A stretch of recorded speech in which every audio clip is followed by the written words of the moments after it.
episode number 24 with Carlos Welch.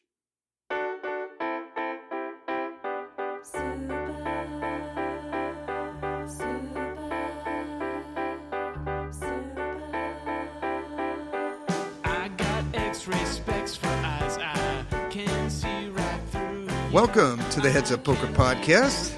This is Steve Barton. Along with trusty sidekick, Mike Snyderman. Trusty sidekick, Tonto, and, what is it? The Lone Ranger and... I was more thinking of Batman and Robin, but yeah, whatever, that works too. Yeah, that's a better one too, yeah, actually, Batman and Robin. Yes. We had an interesting Sunday, didn't we? Oh yeah, that's right, we grinded together. Yes, we did. In real life, if you and I spent 10 minutes in an elevator, one of us would be choking the other. But because of Skype, we can spend 9.5 hours together, and somehow it's quite enjoyable. Yes. We have a special guest for you today. We've got Carlos Welch. He's a member of TPE, and Mike and I met him last year out at the WSOP. He's pretty well known throughout the TPE community. He's an online grinder. He gave it a go last year as far as trying it as a poker pro from at the WSOP. He basically took a month and a half off.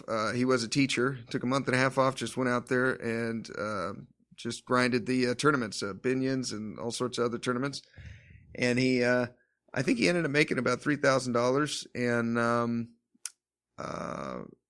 really interesting character. He's that's all you need to say. Yeah, we'll let the stories from him dictate the rest. But really nice guy. Would give you the shirt right off his back, and I'm looking forward to him coming on the show. So absolutely. Yeah. And we're having him. He had a really. He's had an amazing month of poker, including winning a $100,000 event recently that paid like $27,000. So, and anyone who follows the Thinking Poker podcast, with Andrew Brokos and Nate Mavis, great poker podcast, maybe the best one out there. He of course has been on there many times, and he's kind of always a guy who's like struggling just to get $100 in his pocket. Yeah. And now all of a sudden he's and I was checking out his Twitter feed. He won another like $3,000 last night. Did he really? Good for him. He final tabled another $15,000 on Bovada. He's just printing money there. Good for him. So I don't know. He's up like 40 or 50K over the last month, and of course, everybody who knows him likes him, and so it was a big deal when he was shipping this tournament. A bunch of people were railing him and pulling for him. But anyways, back to this Sunday. Me and you had a pretty good weekend for us. We did, yeah. I was looking over my results right now, and for May and for March and April, I've really, I'm pretty happy with myself. For March, I put in 25 hours, and I was up almost $600. In April, I put in 29 and a half hours, and I'm up over 1,500. And so I'm really happy with that. It seems like I know variance has definitely been on my side, but it's been good that the work I've been putting in and studying, and I think this podcast, I feel like it's paying off. I would kill for those results. That's probably like $40 an hour or so. Yeah, probably something like that. I haven't done the math yet, but that's not a lot of hours though. I thought so. Pretty much you're like grinding like 1, maybe 2 days a week at most. Yeah. When I do grind, I try to put in a solid 10 hours, but sometimes you get knocked out early, and it only ends up being 7 or 8. But probably 2 days at the most. So this past Sunday, what was that? Was that a 15K you final tabled?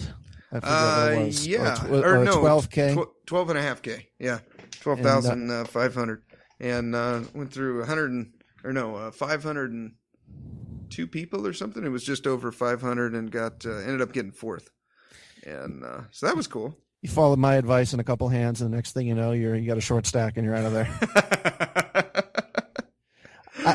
The only hand where I was, you asked me, I think, where I was like telling you, you got to 3-bet this guy soon. And the one guy was opening every pot. Yeah. And I liked how he was playing. He was opening 3x, 4x, and people were just folding. Yeah. And then you got a pair. The guy's raising from the cutoff. You got a pair of threes, and you 3-bet and c-bet, and he jammed it in on you. And I mean, not much you could do there. I don't know. I think I was just going over that hand right before we started recording. I was like, I was like, I just felt like I hemorrhaged money right there, and I wasn't sure how else I could play it. That was kind of that was a difficult hand. It was a tough final table. It was tough having him on my right just because he kept 3xing and 4xing it, and I'm like, man, normally I would 3-bet here with 10-9 suited, but now I don't know what the hell to do. It's like this is how everyone used to play 5 years ago, and now I'm so used to the min raises. Like all of a sudden, when you turn back the clock like that, I don't know what the hell I'm supposed to do. It was very different. How many big blinds did you have to start that pocket threes hand? Where you 3-bet and then c-bet and then folded? Do you not remember? Let's see here. I remember you had like too many chips to just rip it in there. You were probably over 25 bigs. Here it is. Yeah, I have 48. You had 48 big blinds? Yeah, he's got 59. I've got 48 bigs. I'm on the button. Blinds are 8,000, 16,000. He 3Xs to 48K. So there's 78K in the pot. And then I 3-bet to 122,000. So that's not quite a 3X. What is it? That's you were in you were in position. You could have even made it smaller, I think. But yeah, I probably could have. That's 2.5X. Yeah.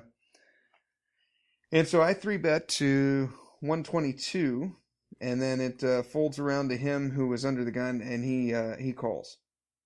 Then the flop is a queen 5-4 with a spade draw. I've got the 3 of spades for whatever that's worth. My hand is basically a bluff now. And he checks to me. His stack size at this point, there's 275 in the pot. His stack size is 800. I'm about 650. So he's got me covered by a little over 150. Okay. I didn't realize you were this deep at this point. I was thinking you were down to 25 bigs or something, but no. Then I bet let's see, a little bit more than half pot. There's 275 in the pot. I bet 155, and then he just ships it. Right. And I remember I was actually thinking about this one, and I'm like, is it possible I have the best hand right now? I mean, like, he'd probably do that with like, any 2 spades. But he's probably also doing that with any queen. He could be doing that with like 7-8, and I'm good. But even against hands like that, I don't have much. I can't be that great, Yeah, I think just all the pots he was opening. Apparently, you opened the one where he had a decent equity hand. He had queen king off or something. Yeah. The only pot, for some reason, he was doing it with a draw.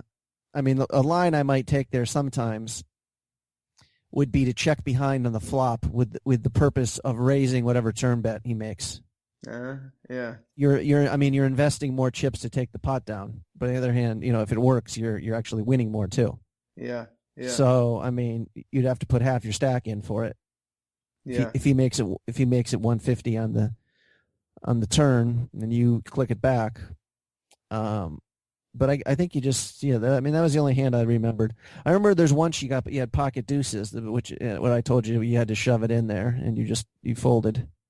That was. I mean, again, I don't know if that was the right or the wrong thing to do. What was your bust out hand? Was that a difficult choice or? I think I don't know. Okay, I got it up right here. You tell me. I don't know if I was tired. This is hand number. This is after 8 hours and 11 minutes in this tournament. For the whole day, I think this was hour like 10 or 11. So I think I made a mistake, but tell me what you think. Okay, the blinds are 10,000, 20,000. There's 8,000 in antes. We're 4-handed. A guy with 16 bigs folds. Another guy with 15 bigs folds. And then now it's on him in the small blind. He's got 71 bigs. I have 24. He 3Xs to 60,000. And now it's on me. I've got 24 bigs and king queen offsuit. What would you do with this hand? I'd shove it in there or raise call it off. Okay. All right. Well, that's what I did. I shoved, and he had fucking aces. So it was like I never really. Right. What was the flop? You Oh, the remember? flop. 9-3-4. Okay. Well, I guess you would have got away from it on the flop. Um, I don't know if one of the other stacks was like 3 big blinds. Yeah. You know what I mean? Like really, but at this point, I'm not really trying to ladder up. I mean, you're so ahead of his freaking. He's raising any 2 cards there, right? I mean, you're getting a fold 80% of the time, and the 20% of the time he calls, you could actually be ahead a certain percentage of the time, and it's definitely a plus EV shove. Okay. And Okay. I don't think that one's too I mean, controversial, but yeah, I'm looking at all these other hands, and he was just raising so often. I mean, 3 and 4xing it. I thought I got to be ahead of his range because we're 4-handed, and he's literally raising more than 2 out of 4 hands. Well, and, props to him for being balanced. A lot of people would not want to 3x with their aces and chase you off there. Yeah. Yeah, I think it's a pretty easy shove there. Okay. And I had a good Sunday too. You did. I came in second in a 30K. And again, I final tabled 150K. Yep. And again, I think I had a chip lead at some point, and again, I came in 5th place. And there's a couple hands there. I don't love how I played there. I don't have them pulled up in front of me. I know once somebody raised from the cutoff, and I did one of those where there was like blinds were like 20,000, 40,000. He made it 80,000. I made 120,000. Okay. Because he's got a very short stack, and you can get folds there. I've done that before. Wait, say that again. I missed it. So, what were the blinds, and how'd you do it? The blinds were let's say the blinds were 20, 40,000. Okay. And from the cutoff, he's only got like 16 big blinds or 17 big blinds. Okay. And he min raises. He makes it 80,000. He makes it 80. Okay. And I just make it 120. Oh, you're clicking it back, basically. Yeah, where the minimum where he was getting like 6-1 in a call, but if he's trying to steal the blinds with Queen 8 or something, he really almost has to fold there. Yeah. Out of position. So I mean, like that's something where, like final tables, you can win pots during. At no other time do I do that move other than like final tables or final table bubbles. You know what I mean, kind of thing. Interesting. Okay, I've never done that. That's new to me. And it's worked before. And I had ace-8 suited, and my plan was to insta-fold essentially when he shoves. Yeah. But then he shoved, and somehow I changed my plan. You were watching it, and like, you got to fold here. I'm like, he's only got 14 bigs. I took a little close to this thing. I said, I'm almost getting 3-2. I said, maybe he's shoving any ace. Maybe he's shoving like King Jack. Maybe I'm doing decent. This might be a plus EV call. And what do you have, jacks or something? I can't remember. He had pocket 9s, I believe. 9s, okay. And it was a bad. I mean, again, when you do the calculations, you could always find certainly high variance. I mean, you're hoping to run into the bottom of his range. Yeah. That would be the most, I guess, the politest thing you could say about it, But either way, it's. Well, you've done that move and gotten folds at final tables like that before. Yeah, I've done that a couple times. I know, like almost that exact thing. Like it's got to be a late position raise. Who someone is like they're in the cutoff and you're on the button, or they're in the hijack and you're on the button. Okay. I mean, because I've done that. Like I will still try to steal the blinds when I have like 15 bigs. Yeah. Like 12, I think I got a shove. 20, you can, 20, he can probably take a flop there. I thought it was like the perfect stack size to do that. Yeah. So I have done that before where someone's getting a ridiculous price. But if he's raising 30, 40% of his hands there, regardless of what price he's getting, he's got to fold a lot there. You know what I mean? So in my mind. Well, that's kind of interesting because, if you do get folds, you don't need to get folds that often for it to make it correct. No. Well, again, it's just a weird thing that I'm not sure I could recommend as a standard No, I want to try it. I want to try play. it. That But yeah, sounds, like it's something that's like a because late. you're only risking 3 big blinds to win like 3.5. You know? Yeah, So yeah. Yeah, even more than that. Yeah, I mean, with the 1.5, with the and then 3 in antes the and stuff, antes. Yeah. So, yeah, and I don't know how and many. even if he calls, then you still got position. And I might almost be more afraid of his calling range than his shoving range there. Maybe. Yeah, I don't. Well, I don't know. He's getting such good odds. He should be Yeah, calling with just about anything. Yeah, no, I was going to say his shove. I think even the top of his range, he's probably going to shove there, but I could be wrong. There's still a lot of value in getting. Yeah, I wish I could call up the hand here. It would take me too long to figure this out here. I'm ashamed to say that this is. But anyways, and there was another similar hand, I guess, where I had where I raised from the button, thinking that I pretty much had to call whatever. I was planning on calling whatever shove he had because I had ace 7, Okay. and the guy only had 13 bigs. And no, I wasn't planning on calling. I was like, if this guy, because this guy had just been sitting, just praying to move up the money ladder. Yeah. I literally had folded like 35 straight freaking hands. Yeah. And I was I was certainly paying attention at this point. I mean, I was still playing 2 tables, but I was commenting about this guy. I said, if this guy ever puts his money in, he's got it. Yeah. You know what I mean? Yeah. So, and I had ace 7, but he only had like 12 bigs. But, at this point, I probably only had like 40. So it's not an insignificant part. And I'm like, somehow I talked myself, and you told me to fold. I got to give you credit for that. And but I called, and he had ace queen. Okay. So that was a big one. Yeah. I was looking for another hand too. I got let's see, it was the Queen's hand. Do you remember the Queen's one? Yeah, you played a huge pot with queens and ran into aces. I think it was, right? Yeah. I raised 2.5x under the gun. Then I get 3-bet. I 4-bet. He 5-bets me, like basically doubling my my 4-bet, and then I just couldn't lay it down. We both had a huge amount of blinds. It knocked me down to 9 big blinds after that. I was like, ugh, that was frustrating. I was like, how did I F that up? Like, it's so odd. Does he ever have less than queens there? I mean, I hadn't gotten 5-bet the entire tournament. Like, what are they doing that with? He's not doing that with jacks.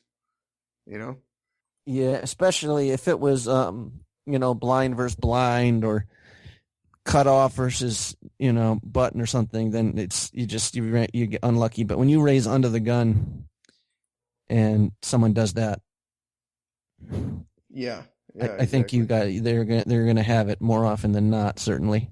Yeah, that is it. Okay, here it is. I found it. Okay, I'm under the gun. Blinds are 1750, 3500. Before the with the antes and everything, there's 8,400 in the middle. Okay, so I raised to a little bit more than what would that be, like 2.2, I guess. Blinds are 1750, 3500. I raised to 7,777. So like 2.2 ish. Folds all the way around to the button. Folds all the way around to the cutoff. Who has just a little bit less than I do. He 3-bets me to 17,655. Comes back around to me.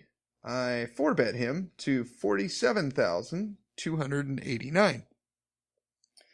Then it goes back to him, and he 5-bets me to 76,923. So he basically doesn't even double my bet there, And then at this point, I'm like, oh man, I'm like, what I should do here is fold. At this point, I know I'm beat, and I'm like, nobody even does that with ace king. Like, they're just shoving ace king there. Even amateurs will just shove ace king there. They're not going to 5-bet small like that.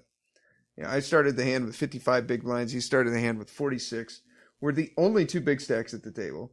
Everyone else has like 11, 8, 33, 32 big blinds, 10 big blinds, 30 big blinds, 14 big blinds. Like we're the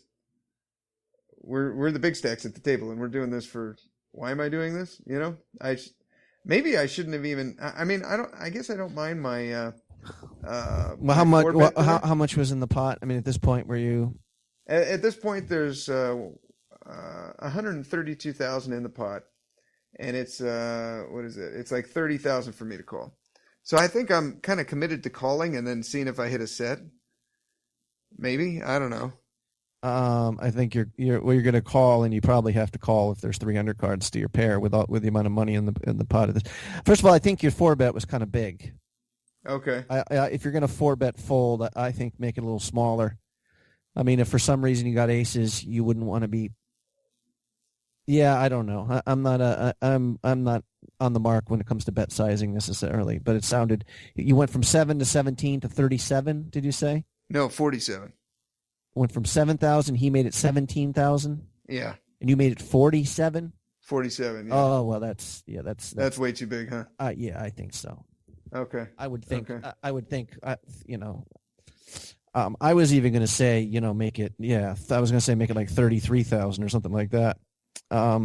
Basically, just double his bet. Yeah. Well, if he raises 10 and you want to raise, if you wanted to raise 20, that would be 37 even. I don't know, different things. But if you had aces, you probably wouldn't be raising that much. I don't know. If I had aces there, I'd probably call. Yeah, maybe, or raise like a little smaller, like you were scared or something. Yeah, it seemed kind of crazy at the time for sure. Yeah, I probably would have just flatted his original raise as deep as you were. Okay. How many big blinds did you each have to start the hand? I had 55. He had 46. Yeah, I mean, if the guy is doing his job right, he's gonna just about get your whole stack in anyways. If he's trying to price it that way where he can do a river shove. Yeah, I don't know. That's just a tough spot. You know what I mean? Yeah, I really think I like just flatting his 3-bet. If he's got jacks, then you get paid off. If he's got kings or aces, you're not losing your whole stack. As much. Yeah. I mean, if for some reason he has pocket 10s and an ace hits and he chases you off your hand, I mean, you're sick. Yeah. But there's times where I'll just flat with one of those hands with like queens or jacks, and then an ace hits and it kind of slows the action down. And by the river, I'll see that he's got an overpair. Like I have jacks and he's got queens, or I've got queens and he has kings. Yeah. And you can save yourself a lot of money that way sometimes too. Yeah. Anyways, I don't know. What's going on in life here, Steve? We're talking a lot of poker here. I've made a semi decision here. Oh, really? What you got? Well, I'm thinking. We've talked about this before about getting backing. Mm-hmm. And I said I was against it. I'm like, if I can't raise with all the money I've lost, I don't deserve to play in the WSOP, and I should have, I should have a big enough bankroll to go there on my own, or force myself to start over again. But I don't know. I'm thinking of like maybe trying to get some backing, trying to raise some money to get out there this year. Right on. Yeah, you should. So, it was after this weekend, and it was actually Mark Alioto tweeted at me. He's like, "Congratulations! When am I seeing you in Vegas?" And I'm like, just kind of randomly, I'm like, I might try to get some backers. He's like, "Do it! Yeah, don't wait." Yeah. And first of all, there's a lot of people who like doing that just from following the 2+2 thread, where people do staking. Okay.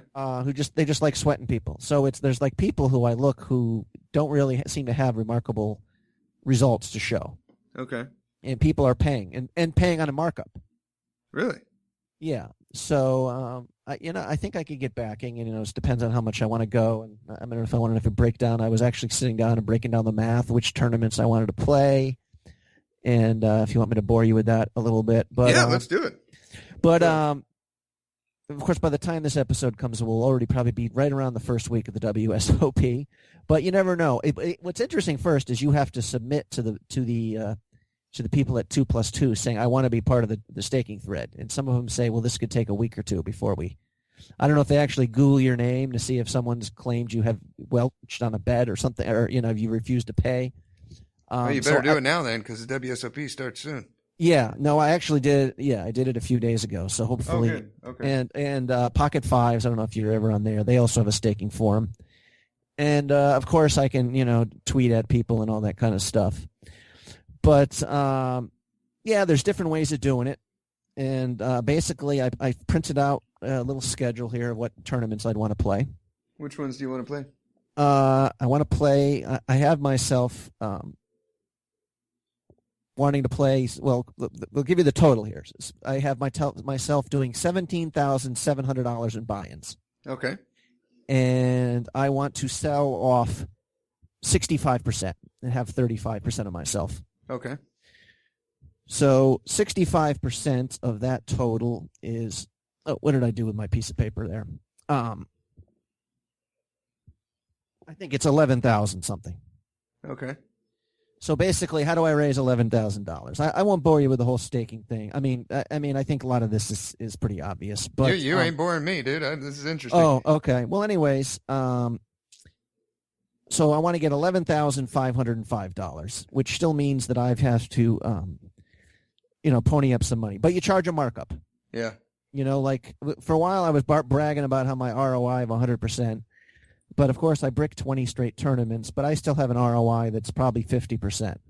Okay. So I don't think it's unreasonable. So I'm certainly going to ask for a markup, and the question is how high. Yeah. So basically, I'm going to ask for, and a lot of people say, well, if you pay 1%, your markup is like 1.2, but if you buy 10% or more, it becomes 1.15, and there's all these different mathematical stuff. And a lot of people do this a lot. And of course, there's taxes and tax stuff you got to deal with. If for some reason you bank a big score, then anyone who bought 10% of you who's getting 15,000 has to pay taxes on it. Otherwise, if you just paid everyone out without taking the taxes into consideration, you wouldn't be leaving anything for yourself. Yeah. So there's all sorts of little things you do, and of course you have to. A lot of people you need people to vouch for and all that kind of to vouch. I actually used Joe LaPinta I told him I'm going to use him as a reference. Oh, cool. And he said, yeah, that's fine, man. He's like, I'm happy about that. And Mark Aliotta said the same thing. Cool. But anyways, here my actual numbers were, okay, $11,505. And I'm going to charge a markup if you get is of, I think, 1.25. And then if you get 5% or more, it'll be 1.2. Okay. And then if it's 10% or more, it'll be 1.175. So basically at 1.25, if you think about, the action, if you're investing, for my overall poker tournament, let's just say if I was doing $10,000 in buy-ins, mm-hmm. For you to break even, you would need I would need to have 12,500 in cashes. I would need, the 1.25. Okay. I would have to have 25% more. So for me asking 1.25, I mean, long run, if I played, the problem is, of course, I'm only going to play 11 or 12 events, so I could easily brick them all. But if I played 100 to 200 events, I feel pretty strongly I would have a 50% ROI or more. Yeah. So that 1.25 is a fair deal. Yeah. In that respect. Yeah. So, but anyways, I drew it up. If you're curious here, I started off where I would come into town on May 29th, which is the Colossus. Yes, I'm looking at the schedule right now. Yeah, the $565 buy-in, and I have myself down for 4 bullets possibly in that. Nice. There's two starting days, the 29th and the 30th, and 2 sessions each day. And if I don't do well there, I also have myself for basically, I'm going to be there for about 2.5 weeks, I think, and want to play every WSOP event $1,500 or less. That's no limit hold'em, obviously. And then I left some money over for, you explain to people if you're playing a day 2 and you can't play this event, then, this money gets returned, obviously with a markup. Yeah. And I wrote myself down for playing 4 of the daily deep stacks for whatever it is. Oh, the 235s? Yeah. Yeah, those are good, dude. Yeah, like I said, I went deep in one. I played 2 of them and went deep in one of them last year. So anyways, I have myself firing 2 bullets into the monster stack and 2 bullets into the millionaire maker.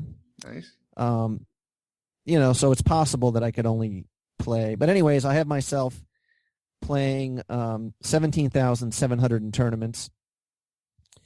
And then, with a markup of 1.25, anywhere from between 1.25 to 1.175. So I don't know. That probably raises another $2,000. So I have 13. So basically, hopefully, I only have to put $3,000 or $4,000 in. And of course, if I get a nice score, I only get 35% of it. But but still, I mean, a nice score. You could hit you could bink something, and right. Let's say you score.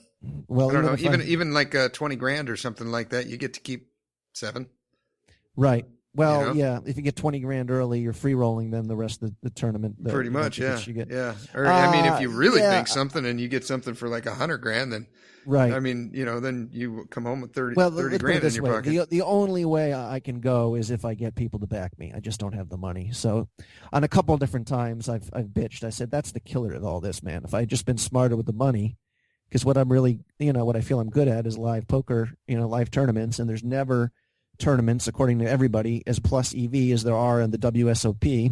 I agree with that. And great fun and all that. So I look at it like you're going to school for a month, or however long you can make it out there for. It's just freaking poker 24/7.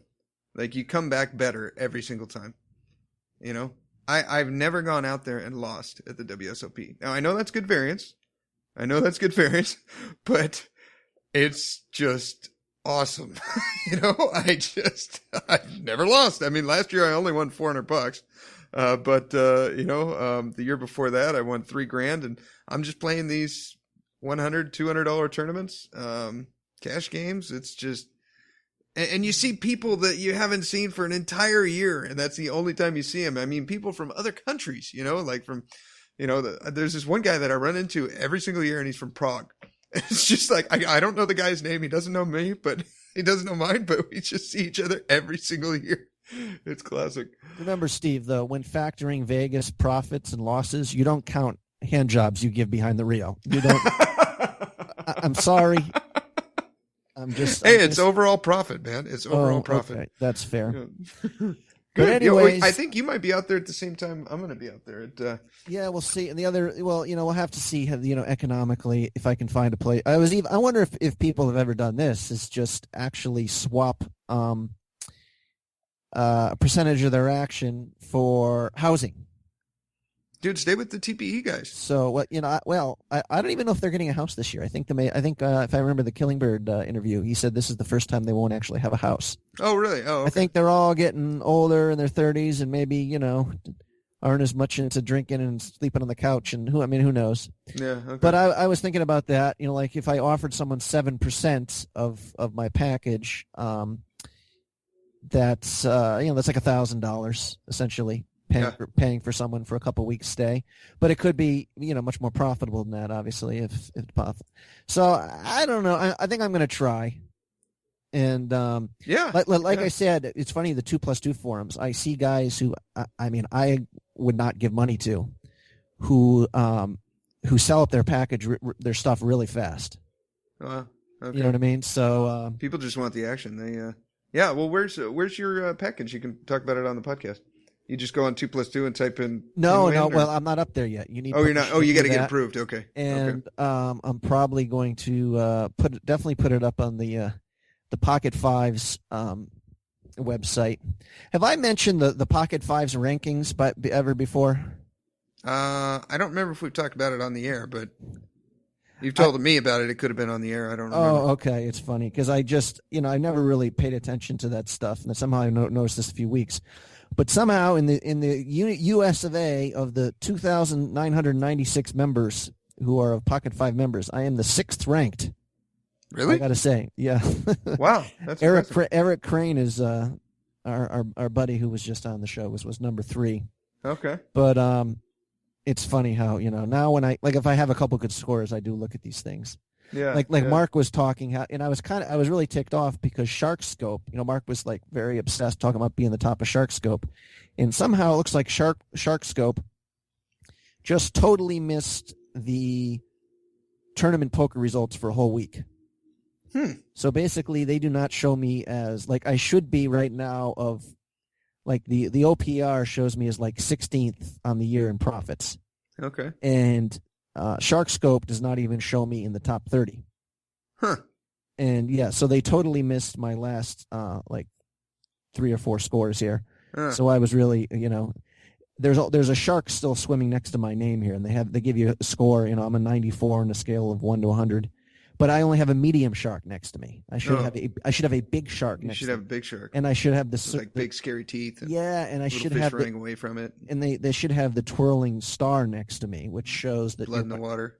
You're one. Well, that would be a little too graphic, perhaps. So it's funny, like poker, my feelings on poker are always swinging so wildly between never again and optimism. Well, this is the most optimistic I've heard you in a long time, man. This is good to hear. I think a lot of it has to do, you got your check from Merge. You had a good score. This is good. Right. Although, for the very first time that I know, I logged on last night to play in the Merge High Roller, the 215 buy-in, and it wasn't running. There wasn't enough players. Really? There's got to be enough players. So I immediately got on 2+2, and then I looked and I saw of the 7 tournaments that were running but registration was closed. Yeah. 6 of them had overlays. So I got involved again. I said, well, yes, it's nice we got our checks, but is it possible they're just keeping checks to get more deposits in and bringing up? I said, because they're just not running a profitable business now. And so there's people there's another thread of boycott the OPR, which is their big tournament series, which starts this Sunday, which I am going to play in. OPR? They have their own? Yeah, they got their own tournament series, and I think they have a couple 200. But you mean the site where you look people up official poker rankings? No, it's the something poker championship. Oh, no, OPS, I think it is. OPS. Oh, okay. Is that another site like Merge and Winning, or? No, OPS is the Carbon series. Okay. You know what I mean? Like the Contender series on. The black chip Bovada. poker has the black chip, whatever the Bovada thing is, their series. Okay. So anyway, some people are saying boycott their series. They have just usually they have bigger prize pools and all that kind of stuff. Yeah. And usually every one of those series I'm pretty profitable and always bank at least one event for 6, 8, 7,000, whatever. Yeah. So anyways, cool, right on, dude. I'm excited. I think we'll see each other out in Vegas. That's gonna be cool. Well, we'll see. I think I'm gonna try here. And... Oh, dude, I'm sure someone will back you. You got good results. One thing I wanted to. We got 2 new reviews on iTunes. We've got some 5-star reviews here over the last week. Butterblocks Explosion, that's his name. He said, Steve and Mike do a great job breaking down hands, and the guests have been a great listen. Thanks for the content, guys. May the grind be good to you. 5 stars. Thank you, Butterblocks. And then Robo Wolfman. This podcast is great. Love hearing the positive and negative of the game. They have amazing guests. The Mark Alioto episode is one of the best. They always have an inspirational speech at the end of the episode that helps put you in a good mood. Keep putting out great content. Thank you very much. That's cool. That's cool. Steve, you can take credit for that one. That one, yeah. Thank you, guys. I really appreciate that. That's neat. The more reviews we get, the higher it'll get up on the iTunes list. So when people type in a poker when they're searching for a podcast, the more 5-star reviews you have, the closer you get towards the top. The more downloads we get, the better we can promote the podcast. So. If you could do us a favor and log into your iTunes store, and once you log in, just type in Heads Up Poker Podcast, and there's going to be 3 tabs up at the top. It'll be details, ratings, and reviews, and related. If you just click on the ratings and reviews, and if you'd be so kind as to leave us a 5-star rating, we'd really appreciate it. Screw awesome. that. You're going to be too busy smashing open your piggy banks to back me in Vegas to waste time doing that. I mean, this is why we do it, is for you guys. This is why we do it for you. So it's really cool to see that. Thank you. But well, should we look at bring in Carlos on. Oh, is he available? I think so. I saw him on just a second ago. Why the hell am I talking to you, man? I know, huh? I got a bionic brain. I can calculate your next move. Carlos. Hey, what's up, Steve? How you doing, man? Steve,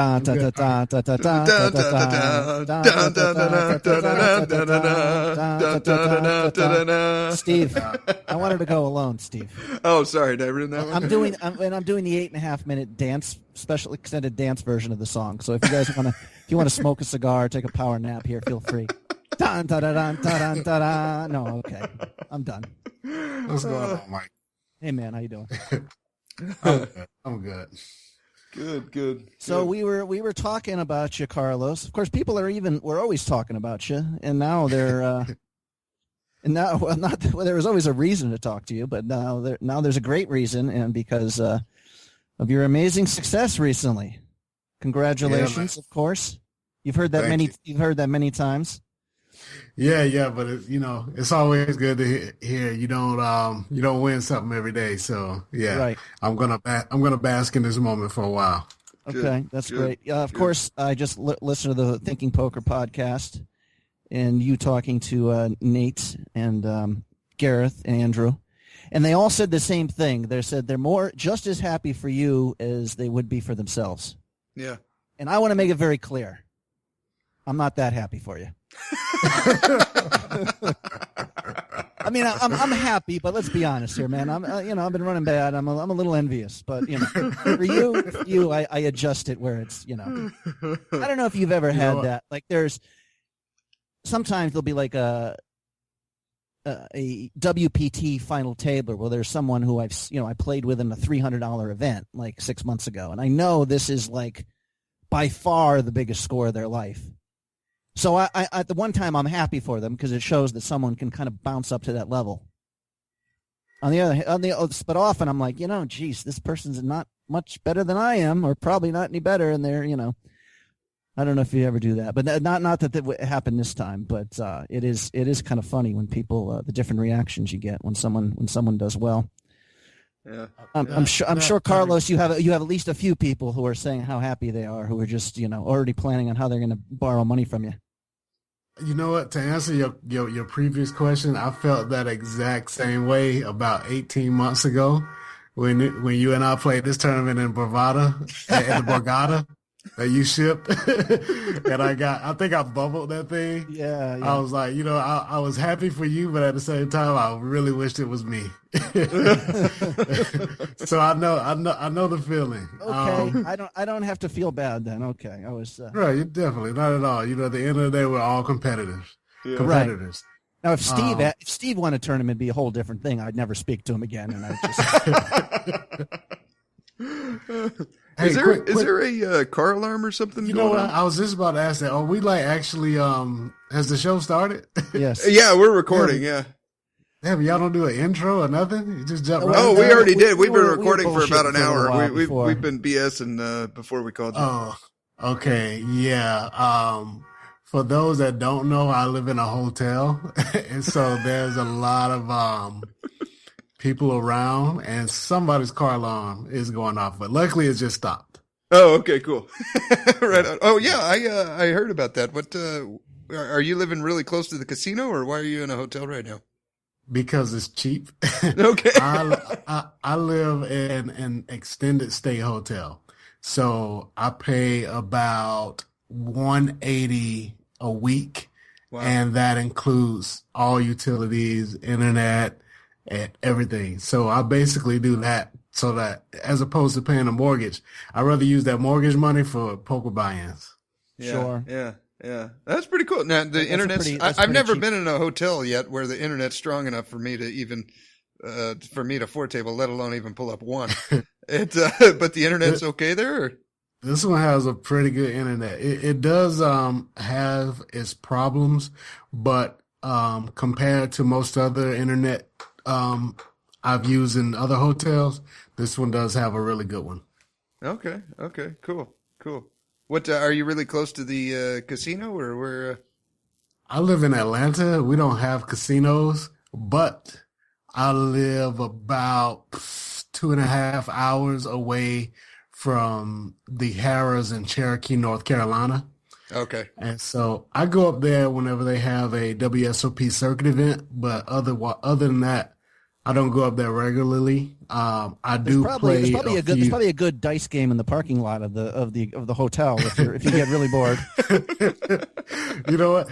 There is no dice game, but the other day when I came home, I kind of got out of my car and I looked over and I noticed this white guy was walking with a blanket, like a beach blanket, and he laid down in the parking lot I guess he was sun tanning. And I've never seen anything that crazy before in my life. So there's some weird characters around here, but I haven't ran into what's the guy's name? Ashy, the Ashy guy from Dave Chappelle show. Him in the dice game. Oh yeah. Ashy Larry. I haven't run into Ashy Larry playing dice yet, but I did see my country cousin laying down in the parking lot sun tanning. I think I've only driven through Atlanta once, and that's like Atlanta is like it's like totally inland, isn't it? It's not even near the water. Right. Like how did that happen? Usually, like any of these cities with old histories, like I lived in Charleston, South Carolina, which was really hot, but at least there's an ocean to jump into. Right. Like I remember, I had one buddy lived in Atlanta for a while. He says it just drives you crazy. So I don't know, but there's a dirty river that runs through here. If you ever wanted to jump into that, couple of lakes, but no real large bodies of water. And we got a lot of strip clubs though, so that's true. That makes up for the lack of water. Who needs water when you can go to a strip club? Yes. I'm getting nervous that Carlos the Knit might be retiring here, and Carlos the Baller might be stepping up here when you're talking strip clubs.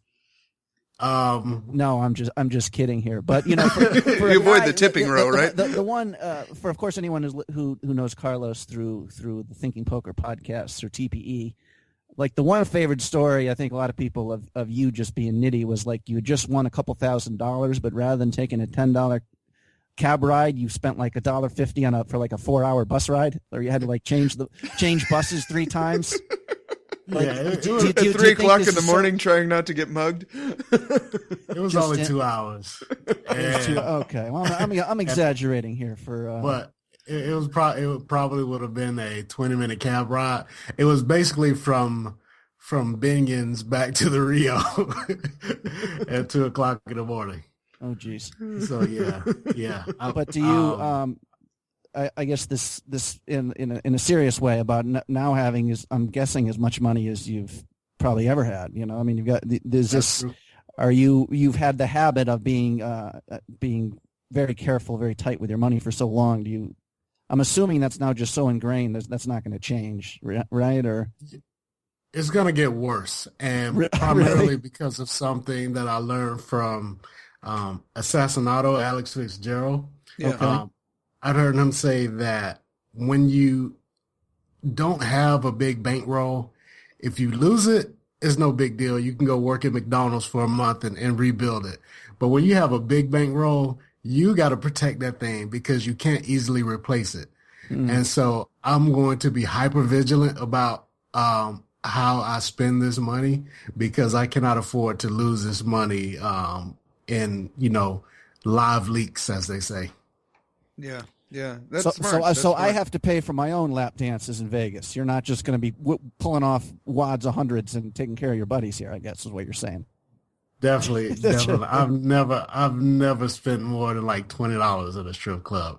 And that's impressive. I thought I was pretty nitty, but I'll say this though. Level.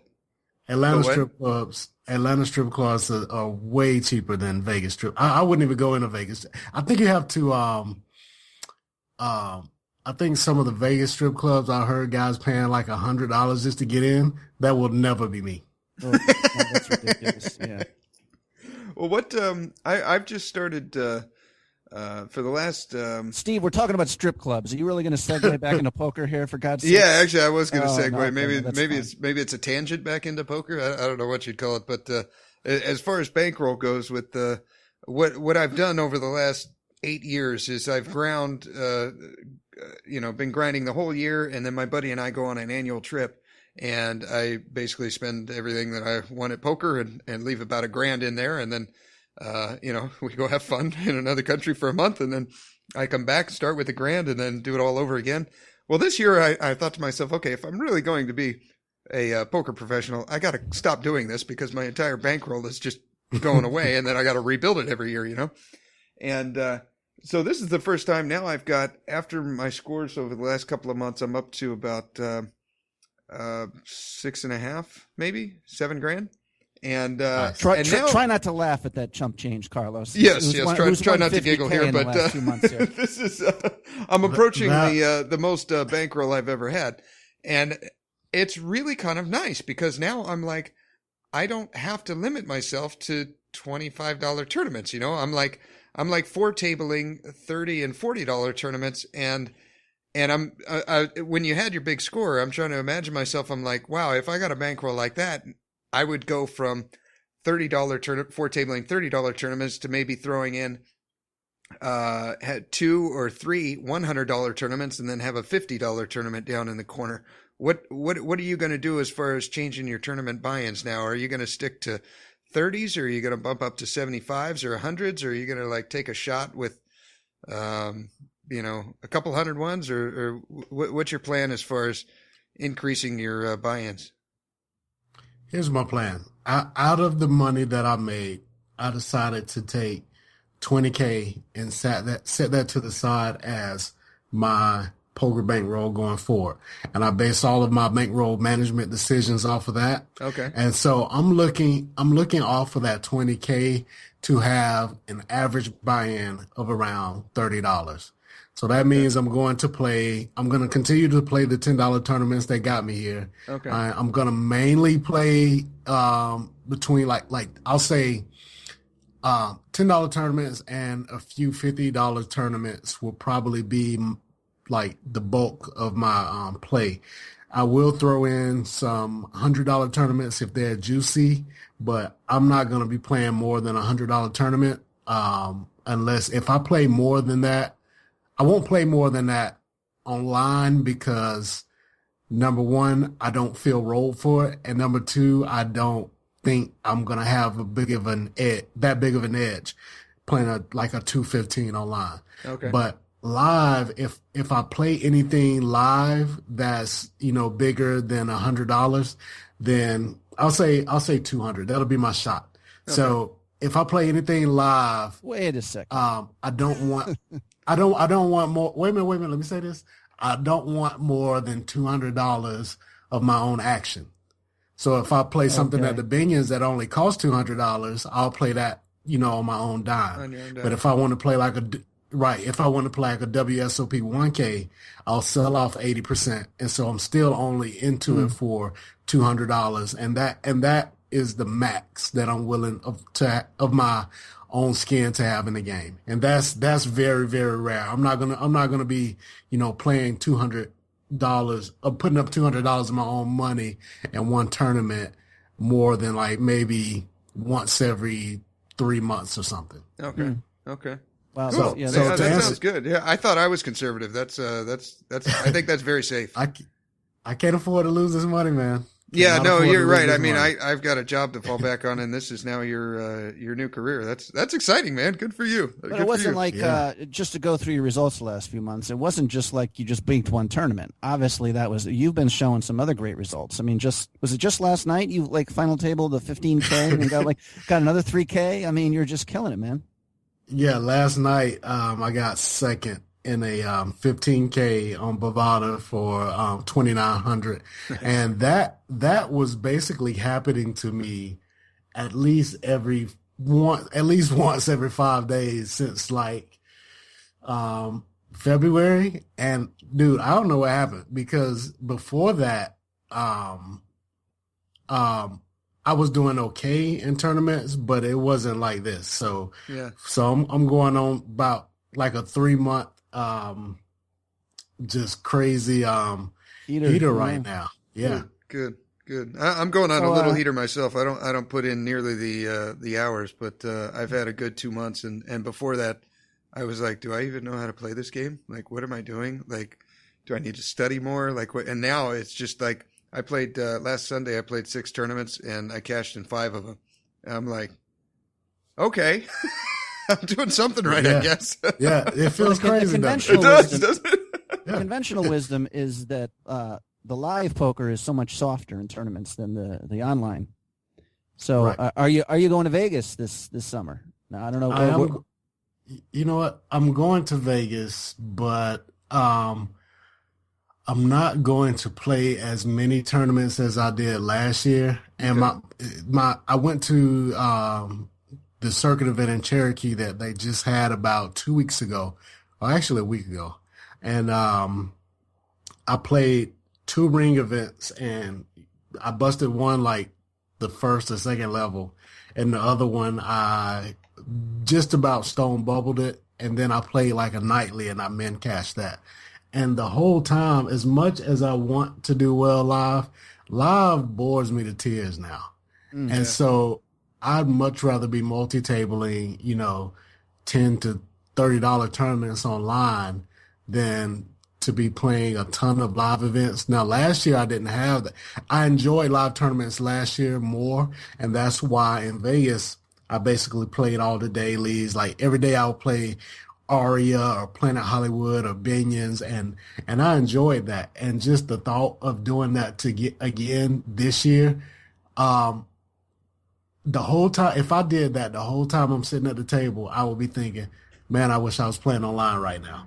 Yeah. And I didn't have that feeling last year because I was not winning like this online. Like winning is addictive. Yes. So, if I could find a way to count cards like Steve, I would and win at that, I would be doing that instead. Whatever I can do that actually wins, I would be doing that. So if right now online poker is where I'm hot, so that's what I'm gonna do. Yeah, right on. How many tables do you play at the same time? I'll play anywhere from 6 to 10, and wow. I try to stay at 6 because I can fit 6 on my screen with no overlap, and it's peaceful. It's peaceful. I'm not rushed. Yeah. I'm not stressed. And like if there's like on a Sunday, if there's a lot of stuff I want to play, sometimes I'll fire up 10, in which case I have to I have a monitor attached to a laptop. So occasionally I'll open the laptop and, put 4 more tables there. But then it's stressful, going back and forth between 2 screens and having less time to make decisions. I prefer to play 6 at once. Okay. You might be better off just playing 6, but making them a little bit higher buy-ins, like drop out the $10 ones and just play 30s or something, It might be, you'd have to do an experiment and see what your ROI is over a month or something, but how many hours a month do you play? Hours a month. That's a good question. I'm usually playing starting at about 6 p.m. to about 2 p.m. on a good night. So let's say midnight on average. So 6 hours a night, and I basically play 5-6 days a week. And so, and it's probably a little bit more. He's putting in 40 hours a week. So yeah, he's putting in right. 160 hours. And like, sometimes on Sundays, I'll play 10, 12 hours. So yeah, it's probably around 40 hours a week. Okay. Nice. Right on, dude. So what is the, I remember once you on the Andrew's podcast, you were talking about how, man, one day I'd love to play in a 1K. I mean, right now you're talking about how, if you play any of those ones, you're going to get backers. Are you right now putting together a strategy to play the Millionaire Maker and the Monster Stack or some of these tournaments and get some backing? Okay, here's the deal. I put together all that stuff. I had this whole beautiful package lined up because I said live tournaments bore me, and that's true if I'm playing like a 150 at Billions, but I've always wanted to play a WSOP event. So if I could play a WSOP event, I wouldn't be bored, and it would be worth it to do that as opposed to playing online. Right. So I put all this stuff together, and then I started reading about, the variance in these big events and how it's like basically the conclusion I came to is if I play a WSOP event, it's just to say I did it, especially if I play one of these ones that have 5K runners. Like, it's so hard to cash that thing, much less, make a real deep run. So I think I'm going to do at least one to say I did it. At first I had about 8 of them planned out, but instead of doing that, I think I'm going to play the Colossus, and I may play another one, but I'm not going to spend I'm not going to put together, an 8 to 10K package, even if I only had 10% of myself in it, because I have a feeling that once I do it, like if I play a 1K, I'll feel, I'll be enjoying it. I'll feel good. And then, once it's over, I'll be like, damn, that was $200 of action that I lost. And right. I've done it now. I don't really want to do it again. Now, if I play one and win it, then I'll be playing them forever. So it's all about how that first experience is going to go. And I don't want to lock in. I don't want to commit to guys that will buy pieces of me that I'm going to play 10 bracelet events, and then I play the first one, and then I'm just over it. I don't want to cancel a package like that. Yeah. So, well, if you're breaking it down to do a job, I mean, right now it's hard to think that you should be doing anything else other than just grinding online, where you're killing it, obviously, right? So, yeah, ride the wave, man. Ride the rush. Ride it as long as you can. as fun as it would be to, sit across the table from Phil Ivey and have him take all my money. I'd much rather, win. And I can win by playing against bad players. And bad players play $10 tournaments on Bovada, not, 1Ks at the WSOP. Right. Well, I've only ever played one. I played one 2 years ago in 13. And I was surprised at how many bad players were there. It was about the same as playing a $30 or $40 tournament online. That was about the average skill level. And I bought in for $1,000. At the time I had a $5,000 bankroll, and I risked 20% of it on one tournament. And I just had to know. I had to know, can I play with the best? And now once we got into day 2, at least at the table I was at, it was full of pros. There was one soft spot. Yeah, day 1, dude, was just see that. But in defense of Carlos's plan here, I've also have bricked 19 or 20 straight tournaments. So regardless of the competition, you can burn. You play very true, very true. Yeah, I'm not discounting that at all. I guess what I'm saying is it. Yeah, you will have a Phil Ivey at your table or whatever, but there's plenty of soft spots. Let me say this. This is what I mean. When I played this Bovada 100K that I won, I basically made it to the final table and folded every hand from I was we start, of course, as a final table. We start with 9 people. I folded every hand up until there was 5, maybe 4 people left, 5 people left. Wow. And so, yeah, any tournament that you play that has a significant number of people in the field, they're all going to have a lot of spots on day 1. But online is the only place I could imagine making it to the final table of a WSOP event and folding my way up the payout ladder like that. So deeper, later in the tournaments is where, and that's where the money is. I mean, it's I wouldn't want to be, I wouldn't want to play a bunch of 1Ks and min cash 3 of them, and so I feel I cashed 3 WSOP events, but overall, that strategy, that those results will be a losing trip.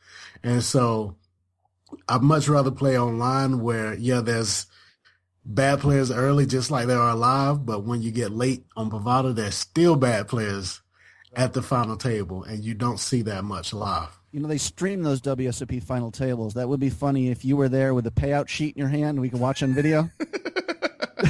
Just folding every hand and looking at it, where people are going out and just taking a pen and crossing. Yeah, crossing 5th place out, then 4th, and Yeah, that's how it would be because you got to understand, like at this final table, once we got to about 6, 7 people left, every time somebody busted, my bankroll doubled. Wow. Right. And so I much rather, have that happen, as opposed to, me, gunning for, the chip leader and trying to get first. Like it was such a fluke for me to win this tournament. It wasn't a fluke for me to get deep and to get, I kind of expected to get maybe 5th or 4th. Yeah. But these guys played so bad and just, play ICM bumper cars with each other. Yeah. And it basically allowed me to fold my way to heads up. And then from there, heads up, I just ran real good. Yeah. Are you being overly modest? You must have made a few plays. I mean, I know Bovada moves quick, but I mean, did you really, when you say you folded your way to the heads up, I mean, you didn't have a couple light 3-bets in there, or check raises or anything. Really, none of that at all. No, not at the final table. In fact, when I did get a hand, I just put it all in because I didn't want to take a chance of, seeing a flop and, having things go wrong most times. I played super nitty at that final table. Now, overall, I kind of felt like I played that way the entire time. And you know what? That's not right. I knew I made 1 or 2 moves, and I know I was really nitty late. And I was kind of worried about that. Because I'm thinking like, man, I almost feel like I don't deserve it. Like I feel like I'm picking up lost $100 bills. Like these other guys are kind of just, I see them screwing each other, and that just kind of let money flow to me with no risk. Yeah. But Andrew and I just did. I don't even know if I should be saying this on air, but it should be out or close to being out by the time this airs. Andrew and I just did a hand history review of that run for TPE, and some of the spots where I thought I was being too tight, and I was basically just being scared. He said that, some of those are, pretty decent folds. And okay. Oh, that's good. Yes. So that was one of the questions that, I want, if you won't mind me asking, how much are you going to charge Andrew for coaching lessons now? Yeah. Come on, man. I mean, these guys have been riding your tail for a while here. At the very least, you got to charge. Like when you appear on their show, I'm assuming you get like a 1,000, 2,000. What do they give you? Yeah. No way, man. They never have to give me anything. And and now I can afford to start giving them something now because before it was all pro bono. So there will be a TPE series coming up where we can watch your play then. Yes, and towards the middle of that thing, I got kings so many times, and it was like all the times I'm getting these premium hands. It's one thing to pick up kings; it's another thing to get paid off completely on it.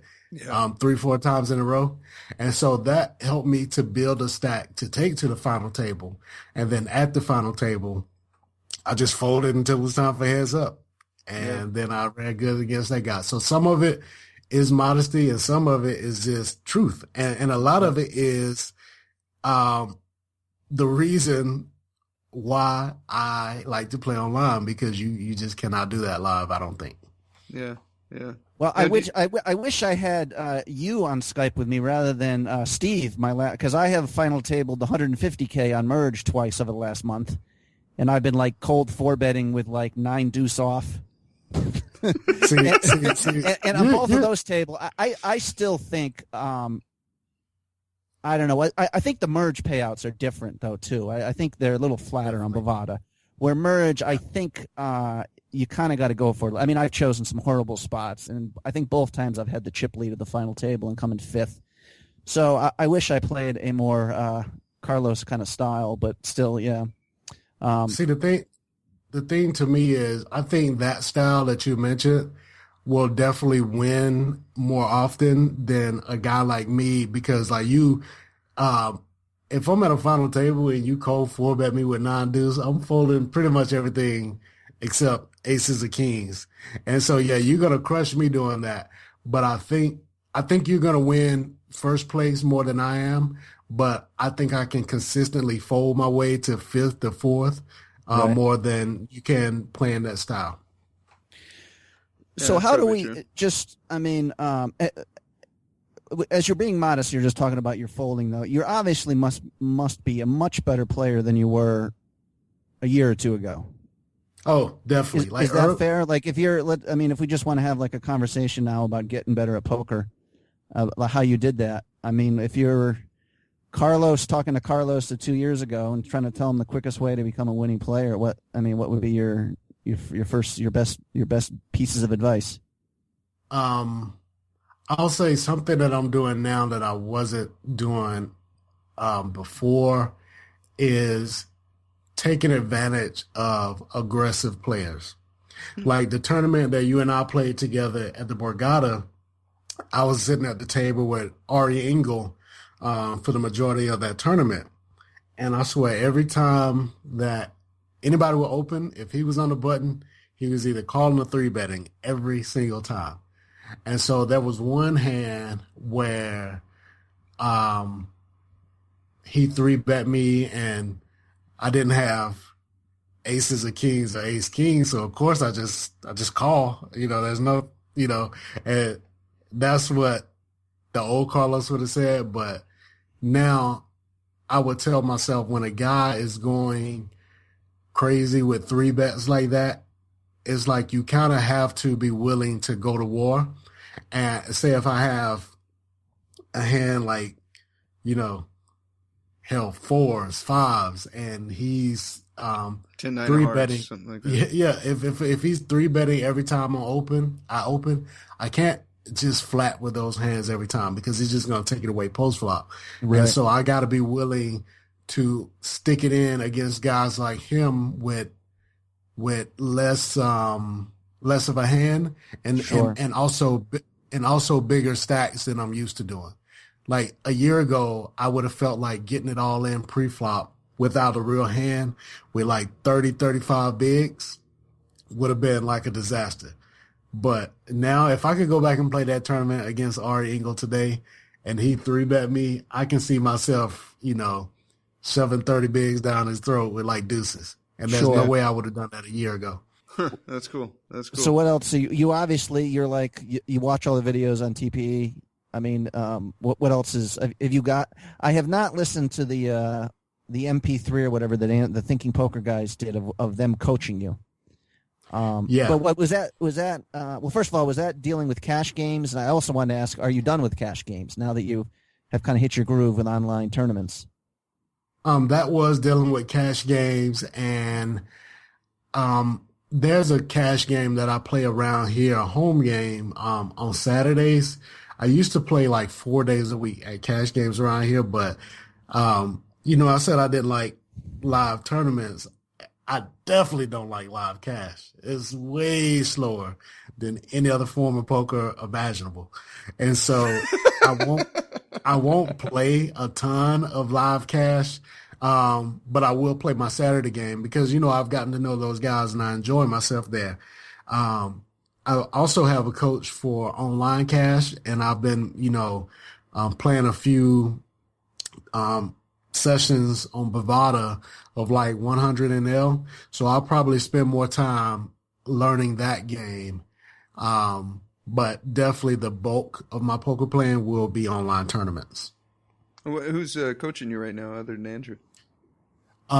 This is a guy, he's not well known. He's just a fellow poker player. His name is Eric. I don't know. I don't think anybody would know him, but he's helped me out a ton. He's been a reg in the online cash since I think PokerStars days. So he's helping me out. And occasionally I'll get. It's not Eric Crane, is it? No. Oh, this okay. is Right. yeah. But occasionally I'll do like a coaching Carlos episode with the Thinking Poker guys, Okay. or Andrew and I will occasionally discuss hands, but for the most part. So you still want to get better at cash too? That's still part of your poker plan. I do, because that what I learned in cash, a lot of times that is my strategy in the early stages of a tournament.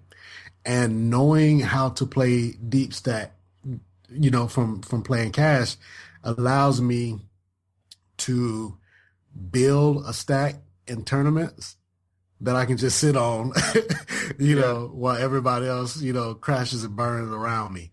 Now, I don't now say that. I don't always do that. If I get like a really big stack, I can, change gears.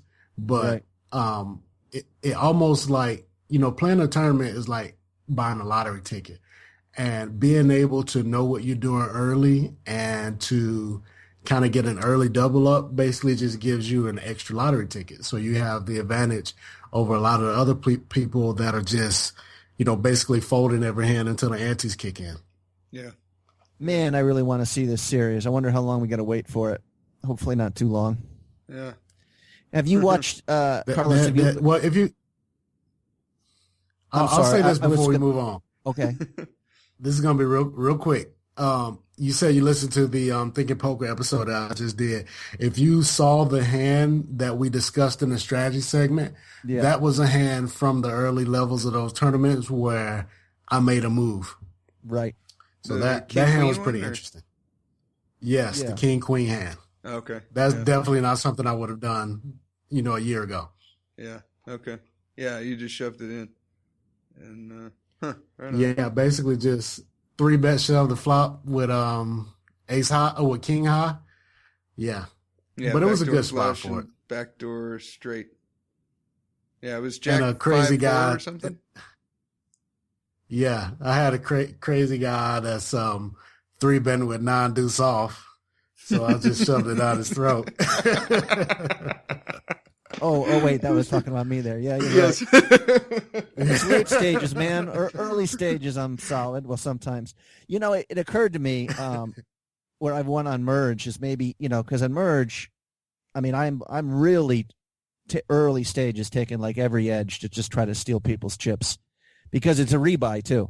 I got no problem rebuying. So I wonder if that's why one of the reasons I've just not done well on Bovada. Because you say, people are just tight and just waiting for, some lunatic to make a move, I guess. And I'm often obliging, I guess. You got, what? It's like both ends of the spectrum. You got people that are waiting around, and then you got people that are just gambling it up. And so I'll say the majority of my early stages play, I'm looking to make a big hand and just barrel. And, sometimes I can shove a river for a 4X pot and get called by a top pair. And so, it all depends on the player. Yeah. Now, do you normally play only Bovada or what are the other sites you play on? I play Bovada and ACR, America's Card Room. Oh, what's your name on ACR? I play that one too. Odds God 22. Odds God 22. No, okay. He had a couple nice scores there too, right? If I'm not mistaken. Yeah, that's where it all started. You know what? I forgot to tell Andrew this, so I'll give you guys this exclusive. Maybe we talked about it off air, Andrew and I, but we didn't do it on the podcast. So don't you want to save this one for the Rolling Stone interview? No, you know what? Does Steve and I really deserve an exclusive here? I mean, I got to be honest. You know what, Mike, you were one of the first people that on the first day I met you, and I didn't have a place to stay. You offered to let me stay in your hotel room, so I can give you an exclusive. Okay, I appreciate that. All right, so I was playing primarily on Bovada because I basically busted my roll on ACR by trying to, when I first started learning cash games, I tried to play small stakes cash games on ACR. And so I got into the cash games, and none of the games ever run except for these tables that take out for the beast rake race. And so then when I saw, are you guys familiar with that? And so I decided, I'll play these. And then when I saw about the rake race, I was like, man, I don't even really have to win much in the tournaments. I mean, in the cash tables, I just have to play enough and rake enough to get, in the top 10 of this rake race, and I'll be fine. So I started playing on there, and then I realized that the people that were playing these 25 NL games were basically there just for the rake race, and they're really like old 510 rigs from full stilt and poker stars. So I slowly got destroyed in the cash games over there, and so I basically busted my roll on ACR, and I started playing on Bovada, and so I had no money on ACR, and I want to say it was around December, maybe January. ACR basically sent me an email and said, "Hey, we're putting $50 in your account. We want you to start playing again." And so I was like, hell, $50, I'll play with it. And so I basically had my account was at zero. And I took that $50 in January and played, and that's when that heater started. So this whole roll that I built on ACR started with the free $50 that they gave me. Nice. And what's it up to now? I ran that 50 up to like 12K and like in like 3-4 months. And 3-4 months, it's like 80 tournaments, because they don't have a ton of tournaments to play. Yeah. And I never really played a lot of the big stuff. So I played mainly that $30 nightly that they have at 6 p.m. Eastern. I've mainly played that, and I played a couple of the $10 3.5Ks, 2.5Ks, and basically ran it up from those games. So from this $50 that they gave me, playing $10 to $30 games, I was able to run it up to 12K in about 3-4 months. Nice. That's awesome, dude. I love it. Yeah, I love it. And the money I made from that, I was able to take some of it off and, play on Bovada. And for whatever reason, I started, running real well on both sites at the same time. So if they had never given me that $50, I would have never made enough money to fund the buy-in for this 100K that I won on Bovada. So it's like this whole, 40, 50K a year so far started off with a free $50 from ACR. Wow. That's cool. That's you know what? And it's probably a win-win for them too, because they probably made enough in the rake to get the $50 back, and good investment for them, and a freaking great outcome for you, man. That is awesome. Yeah, that was one we had not too long ago. We had Dusty Schmidt on, who's one of the top cash game players, and he plays like the 1-2 games on ACR, and I was like, right. And he was like, "Oh yeah," he's like 80% of the players in those games are pros. Like never have I, they always talk about how tough poker is, but that was one of the more depressing moments I've ever had, because like I did the same thing as you. Or I would win a bunch of money at tournaments, and I'm like, well, eventually you got to become a good cash player, and then I'd lose 3,000 playing 1-2, just like, Jesus, I must be running bad. But no, I'm just getting abused by pros who with their HUDs who know every goddamn thing I'm doing, and it's just. Yeah, but Mike, that makes sense to me if I'm playing 1-2 online. I did not expect that when I was playing 25-cent games online. Yeah. But it's the same thing over there. The 25-cent games on ACR are reg infested. Okay. Yeah, I guess if someone's six tabling 25-50 cents, they probably can make $50 plus an hour, I'm sure. Oh, you said six table? The dude that crushes it, 50 tables them. What? Oh, there's that many tables going on there? Wow. Yeah, he plays 50. His name is Owen Gaines. I think a lot of people know him as Q-Tip from the old Full Tilt days. But he plays up to 50 games at once of 25 NL. And I think he plays like a real GTO style, of course. He can't, get reads or anything with that many tables. Sure. And even with that, he loses in results, but he basically wins the rake race every month, so it doesn't matter. Huh. And like these are the guys I was playing against when I was just learning cash. And so that's how I busted my ACR roll. You're just getting owned by basically this computer program. Oh man. Exactly. I'm personally done with cash. And you never know that. Yeah. That's the problem with the US sites, even to this day, even in tournaments. you'll be playing with a guy. You never seen the screen name before. You don't know who this is. And, you know, the guy's doing all kinds of crazy stuff and just abusing you. And then you Google his name and you see that he's really some full tilt reg or PokerStars reg with a new screen name. And, you know, I call them hidden bosses because you don't know until you know, check Pocket Fives that this guy has like 5 million in online cashes. Yeah. And so that happens a lot on the U.S. sites. Okay. Right. Interesting. Yeah, there was a couple guys I'm playing on what I play with on Merge, and then finally I got to the trouble, you know, looking them up on Pocket Fives. I'm like, oh, $4 million in earnings on on PokerStars. Why is he on my site exactly? You know what I mean? Right. And they're playing like $20 tournaments. I was like, damn, can we have these?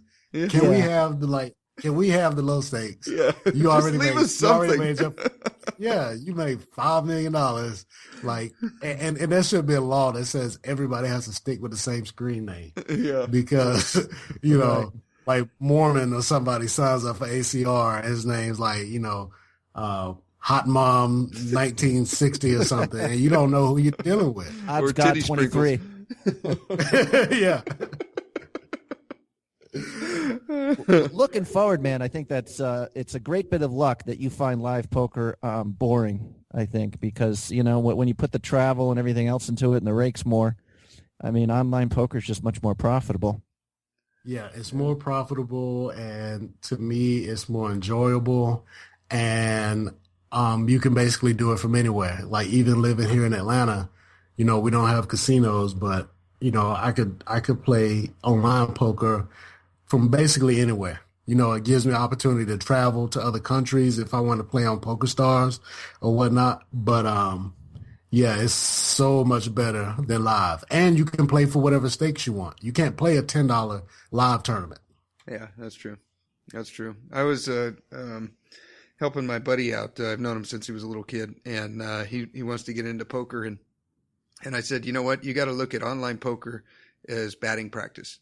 I said, you can literally sit down. You can start with a freaking $10 roll, and you can play all the free multi-table tournaments that you want. You can play heads up sit and goes if you want to get good at heads up for like 10, 25 cents. I mean, you know, just look at it like batting practice. You know, you can go out and you can play 200 hands in 1 hour, you know, or if you go to the casino, you'll be lucky if you, with a bathroom break once an hour, you'll be lucky to see 20, maybe 25, you know? And then create a horrible addiction where you lose 30,000 over 2 years, but then have a $31,000 bank 3 years later, and it's a happy story. Yeah. Yeah. That's the story I would have told, but yeah. Another problem with live is that it's hard to study afterwards because you either forget to write something down or you don't remember all the details. And if you're trying to get better, online is perfect because you can study your hand histories. Like, you never miss a detail. Yeah, that's true. That's true. Yeah. What software do you use? Hold'em Manager? Or? For ACR, I use Poker Tracker. And on Bovada, they have a little HUD, Hold'em Indicator, I think is the name of it. Yeah, I've got that one. Hold'em Indicator, yeah. Now, you know one thing, this is kind of a technical question, I'm not sure if you know it or not, but I've tried playing Bovada and ACR at the same time. Those are the only two sites I've got money on right now, I guess like you.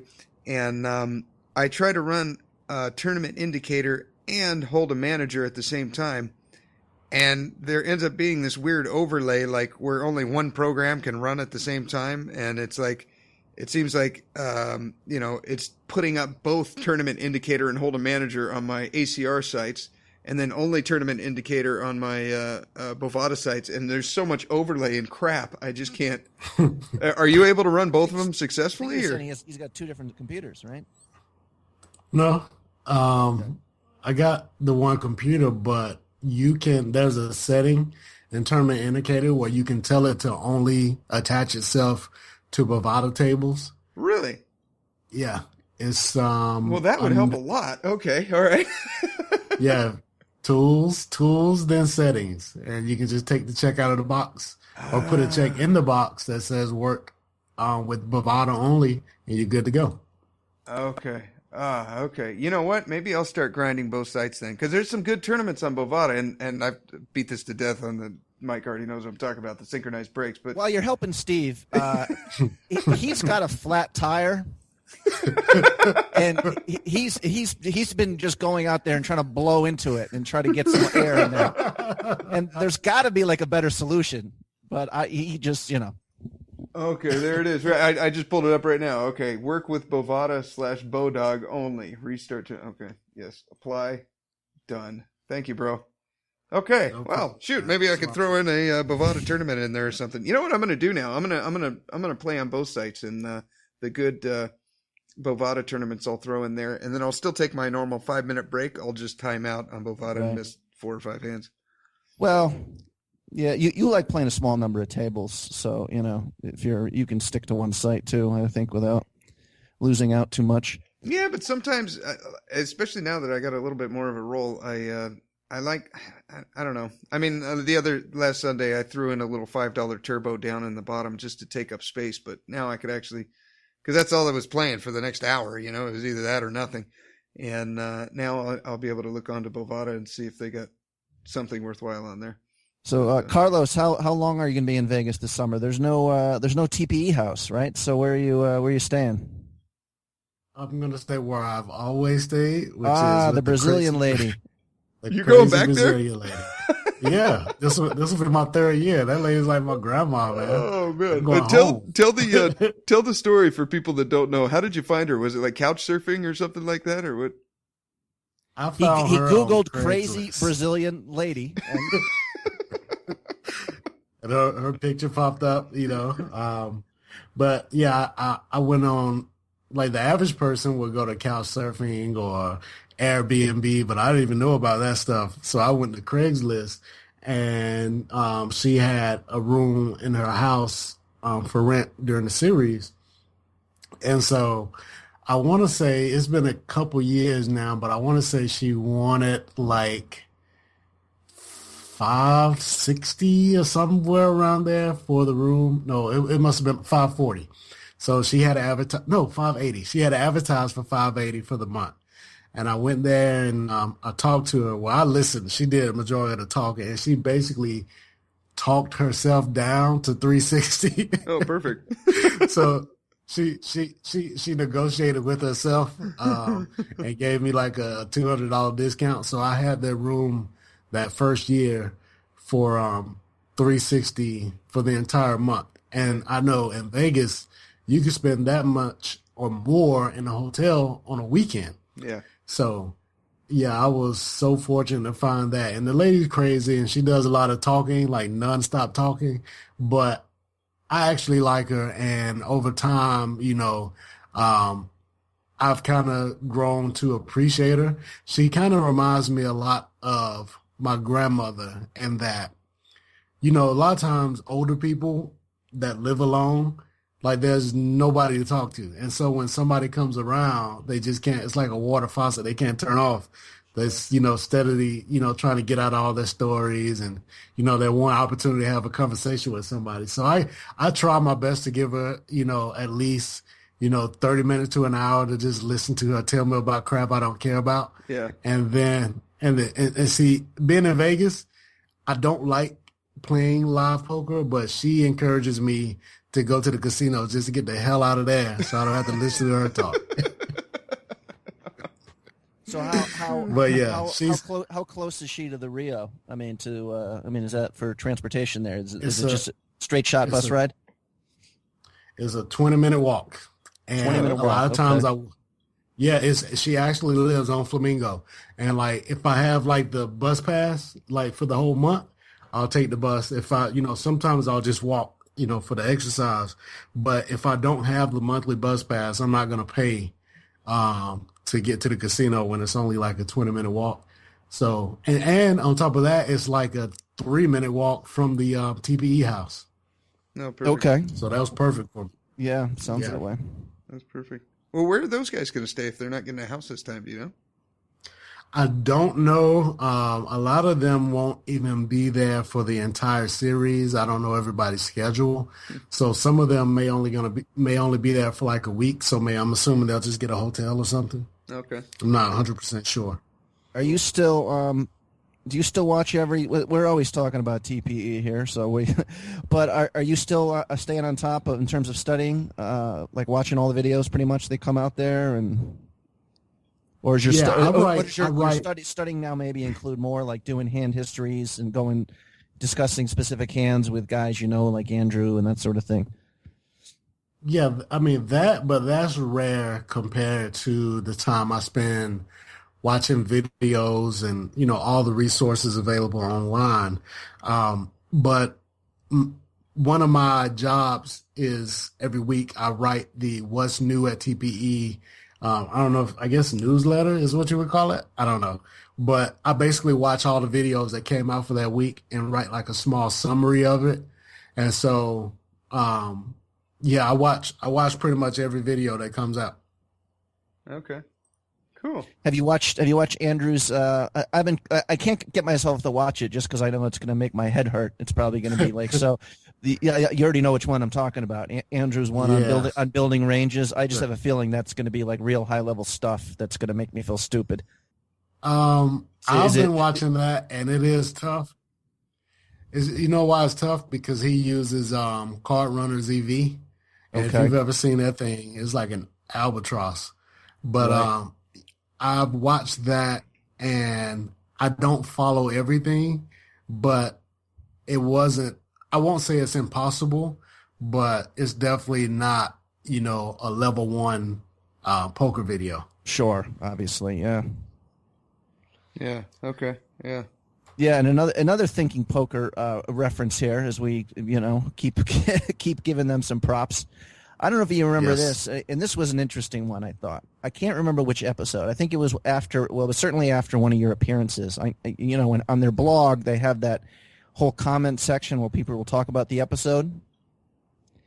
Right. And it's usually people talking about how they like the episode, good guest. And there's one which you maybe right away will know which one that became very kind of contentious because someone got on there, and I don't think he was a jerk. I thought he was actually making some good points. He was saying, Andrew and Nate, are you maybe doing Carlos a disservice by not telling him how damn hard it is to be a poker pro? Right. Do you remember that one? Do you know what I'm talking about? I do. I do. And I thought it was interesting. The guy, he's just saying, listen, he's been doing this for a long time. He's a member of a training site. He's got no role. He's got no money. It's not. And, I remember Gareth, a lot of people, immediately, of course, your love. They were like, Andrew says, listen, I know this guy. He works hard. He's going to get there. So I'm sure with a lot of, it must feel good. Not that this guy was a hater, but it must feel, really good to like proving yourself on a certain couple levels, right? Yeah, it's funny that you say that because when that happened, I, on the one hand, understood where he was coming from, and I was trying to be gracious and accept his constructive criticism for what it was. But then another thing is part of my upbringing is like the reason I've gotten this far in life is by using stuff like that as motivation. So the whole time I know where he's coming from, but in my mind, I guess I wanted to make them out. It wasn't just one person. Maybe it was just one. I can't remember. But I wanted to make it out to be like a hater in my mind just to motivate me even more. Yeah. And so that's what I did. And then when I got this big score on Andrew's podcast, I kind of remembered that time. And remember, in my mind, I've kind of built this up to be a hater. So I just kind of let loose on the guy at the end, like, oh, yeah, and, I kind of took it a little too far. And then when I went back and read the comments, I was like, you know what? He actually wasn't hating. That was just my mental game that I played with myself to make it out to be a lot worse than it really was. Yeah, I was like, we probably should take that off of the podcast. Yeah. So we cut that part out. And what I realized is the guy wasn't hating. He was basically like a grandpa telling you to be like, yo, you need to be realistic. You need to be reasonable. And it was like, he was just saying the things that any concerned person in your life would say if you told them, hey, I'm going to quit my salaried benefits job as a teacher to play poker for a living. And by the way, I have no money and I don't really know if this is going to work. So he was basically saying that, but I'll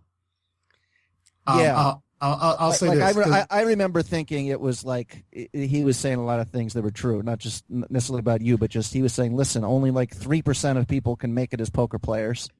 And, but it was interesting. It was one of the few times in that whole comment section where it became, like you said, became very animated. And, you had all the Team Carlos got very angry at the guy.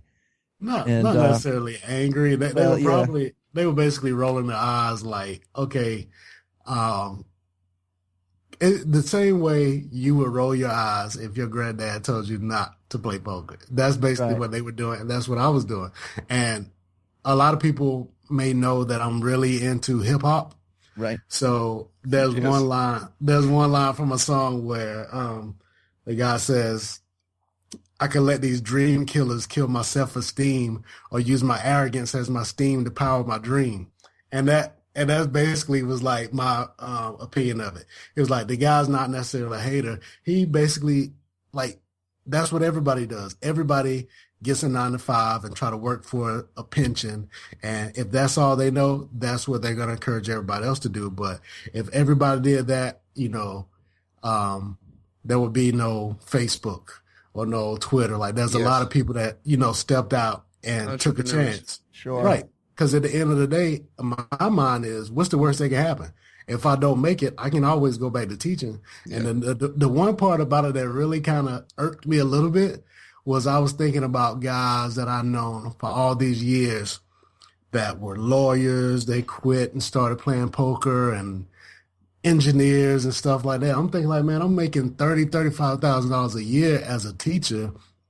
If these guys can replace 6-figure salaries, damn, I know I got to be at least halfway smart enough to, make, all I need is like $1,500, $2,000 a month. Like, damn, I can't play the micros and get that. It really didn't seem that hard to me, but they made, people make it out to seem impossible, and it's not. Yeah. Yeah. I had kind of a similar moment. My wife and I started up a Amazon and eBay business. We're going out to garage sales and going to discount and liquidation stores and buying up stuff and then reselling it on Amazon and eBay. Mm-hmm. And this last month has been really good. And we now have a separate checking account just for that stuff. And she's taking flight lessons. And we're using all of that to pay for her flight lessons and upkeep and stuff like that.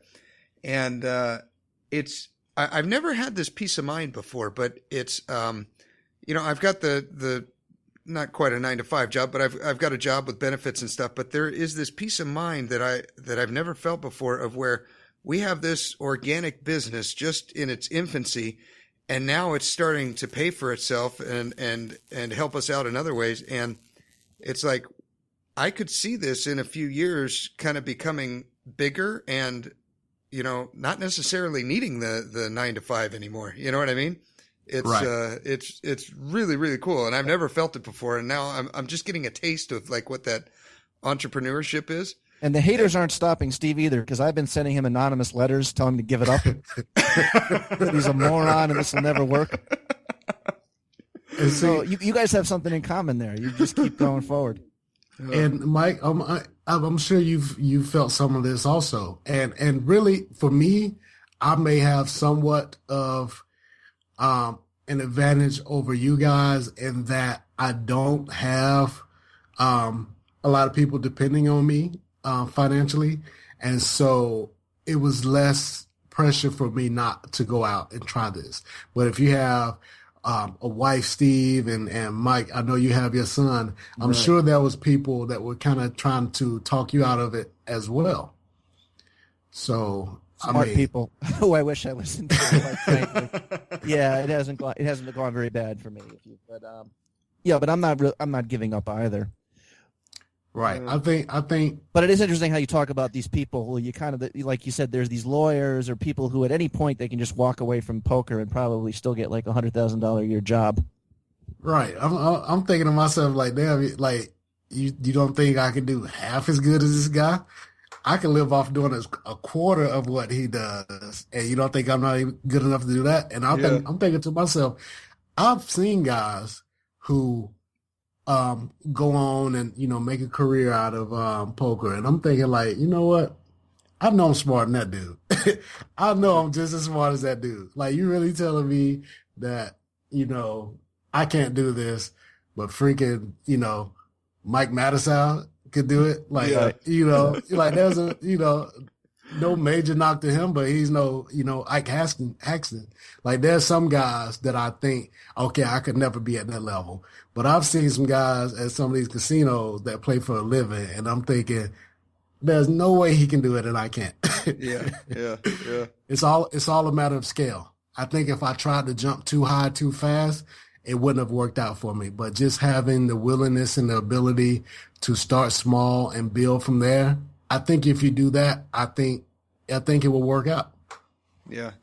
I think you're doing it right too, man. I mean, staying conservative, just stay within your bankroll. I remember something that I took a financial course or some type of mastermind group course, and I remember one thing that stuck in my mind that the guy said is, he said, always live below your means.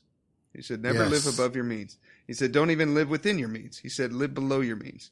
He said, always be striving for more, but live below your means, and then you'll be safe. And that's another guy who's never spent more than $20 in a strip club.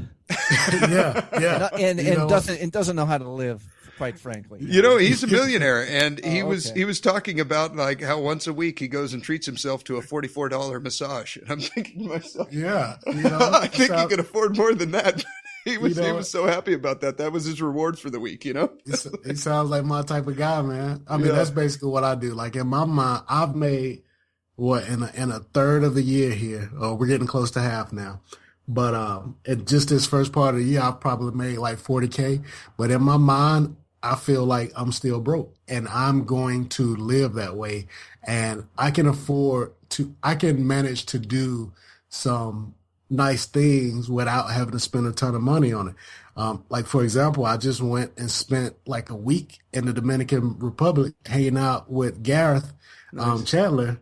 And, I paid for my flight out there and everything, but he already had the place. So he didn't mind letting me stay there for free. And I basically spent a week living on the beach. And it cost me, flight there and back was like, I think $150, because the flight there, I had like Southwest points that I could use. Yeah. So, hey, and you know what? I think next time you go there, like, can you say, Gareth, I'm bringing my cousin along? and I'll show up. I'm bringing my little brother. Gareth, I got a big family, man. I think we're twins. If you're smart about it, you can live like a millionaire without having $1 million. I truly believe that. Well, I was down in Dominican Republic 2 years ago. Where were you? Were you Punta Cana or what? Yeah, Punta Cana. Yes. Yeah. Did you go to the casino there? No. I was more interested in playing on stars. That was like heaven to me, to be, to like, after all these years, to be able to play on stars again. I didn't want to leave. I didn't want to go anywhere, but just sitting on the balcony, overlooking the beach, listening to the waves and grinding stars, man. There's a YouTube video of that, isn't there? Yeah. You can tell you're a kid in a candy store there. You're so happy. Right it was so awesome. That's cool. Yeah, my buddy and I went down there a couple of years ago, and then my wife flew up. She was still in Colombia. We weren't married yet, and she flew up there. She was a flight attendant at the time. She flew up, and that's where I proposed to her. Was in it wasn't Punta Cana. It was boy, she's gonna kill me if she hears this podcast. I can't remember where I proposed, but it was this beautiful little romantic lagoon and everything. And right, yeah, it was cool. It was cool. That's a neat country. It is. It is. And it's super cheap. Oh my god. Yeah. For the American dollar, man, you can have a hell of a vacation for very little. Right. So it's so weird that poker's legal everywhere but here, right? I know. That is sick. Because it's a skill game. Because it's not a skill game like DraftKings. Right. Yeah. That's the part that blows my mind, is the things that are legal versus the things that aren't. Yeah. Yeah. Yeah, I mean, who knows? I mean, I've been telling myself if I can just survive and hold out till poker's legal in this country, and like, there's a new bill in California, then, there'll be enough sites and there'll be enough places where I can play, where I can definitely make a good living. But who knows? A, that might never happen, and B, I might be overestimating my skill. But we certainly would like to have that option, obviously. Yeah, definitely. Well, we're fortunate we got the poker that we do in America, and that we can at least play some online. It's not quite like it was pre-Black Friday, but it's still pretty good. Yeah, definitely. Yeah. So, well, Carlos, I'm hoping to go to Vegas. I hope to see you out there. My flight lands May 27th, so I will be there. That normally the past 2 years, I've stayed the entire time until the main event was over.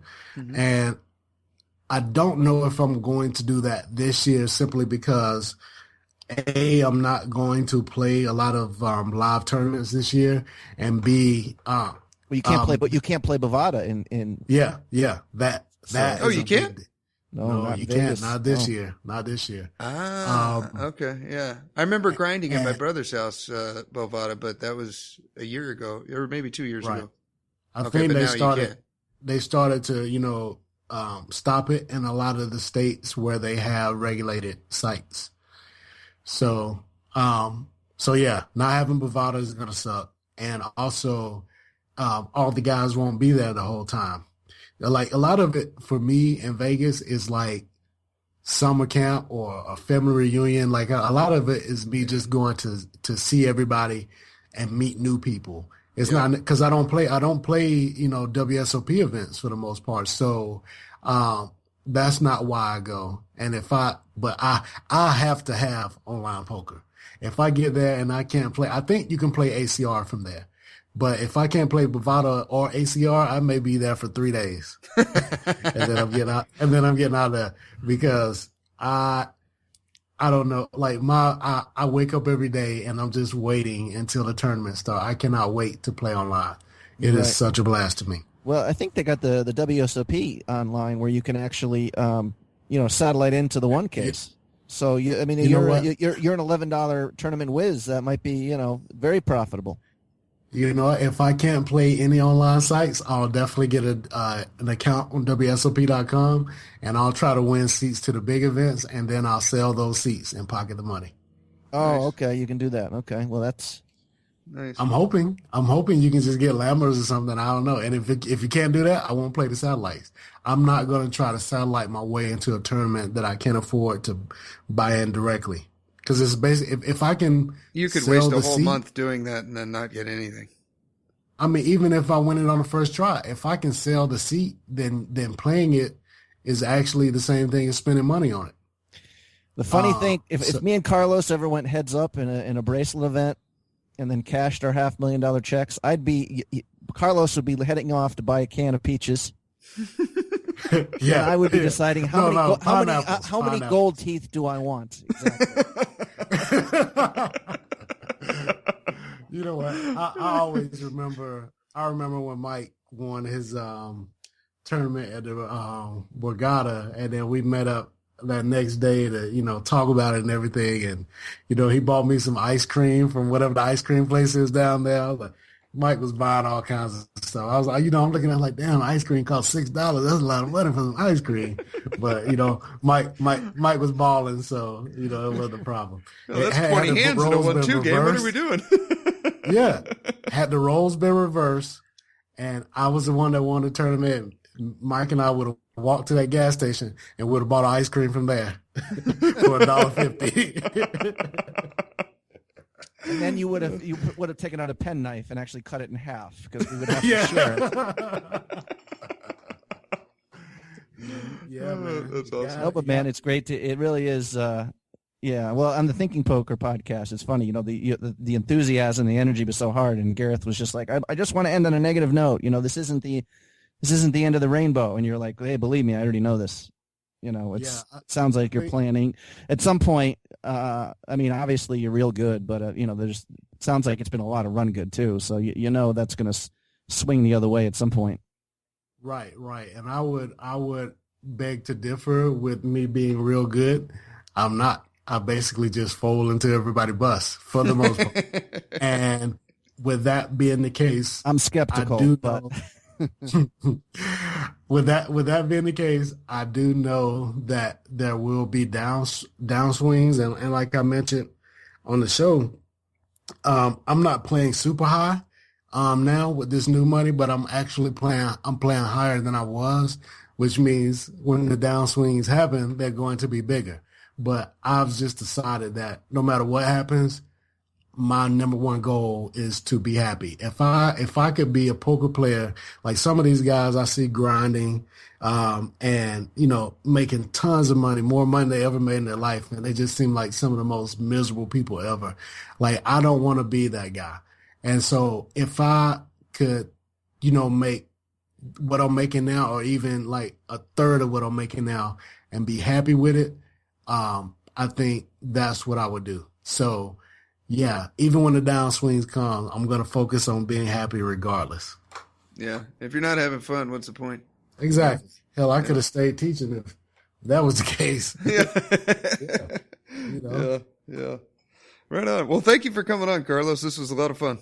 Thank you. Thank you guys for having me. Yeah. I'll throw in a little plug for TPE, and yeah, that's good. That's good. Can you get me some goddamn ice cream in Vegas, man? You got an enemy for life. That's all I got to say.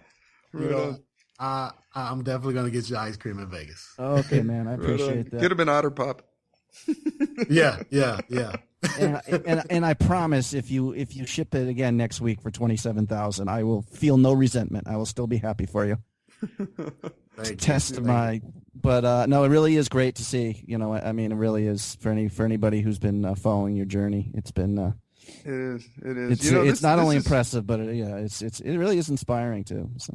It is. This has been, I mean, for me, this is one of the reasons that I wanted to start this podcast. It's just like, watching Doug go from quitting his career and, transitioning into an online grinder. And then, here, like moments like this, like, wow, right on. Carlos, he did it. Like he's moving up to the next level. He made that next step, like these are monumental times and ones that I think we'll look back as a group 5 years from now and we'll be like, remember that time? That was, I dig it. Well, Steve lied to me and said podcasting leads to meeting a lot of women. And it turns out, the most I can hope for is a small cup of sherbet ice cream in Vegas. So I got to say, the podcasting is, we had different goals, but we're both having fun, anyways. I think Carlos, we were actually, I don't know if it was if it was in Vegas or the Borgata. We were actually joking about me and you about having a podcast, I think. And you're like we shouldn't, we can't even touch that. Andrew and those guys are great. But I'm like, there's, I was talking to Steve. I'm like, there's room for guys who are more at our level, too. So. Yeah. I think that was in Vegas. Yeah. And you're like, well, that's a lot of work. Somebody's got to put together a website. We both looked at each other like, well, how about you do that? So that's my problem. Steve does all the work for that. I told him straight up. I said, I got no problem, getting on the mic and spitting each week. But, beyond that, I'm pretty damn useless. That's why I'm nitty, man. That's why I'm nitty. That's why I don't play big tournaments, because at heart, I'm pretty lazy and I don't want to do a lot of work. And so that was one of the draws of poker, that I knew that I could work hard enough to get to a particular level. And if I just got to that level and played against people that were not good enough to beat that level, then I could just cruise. And so, yeah, I don't want to do anything that's going to require me. I don't want to do anything that feels like a job. Yeah. Right. Yeah, absolutely. Yeah, I'm looking to, I was talking to a guy about that today. I'm taking a class at work, and there was some guy from another department, and he opened up a real estate, property manager business. And I'm like, I'm kind of at the point I'd like to farm the editing out, I for the podcast logo, I farmed it out to, it was like a kid from Indonesia designed the podcast label for like $5 or something. And I'm like, there's got to be somebody out there that knows Audacity and can edit this for us. Sorry, Steve, I won't allow that. I want a lot of that, Steve. Seeing you frustrated and work like a mule is half the fun for me.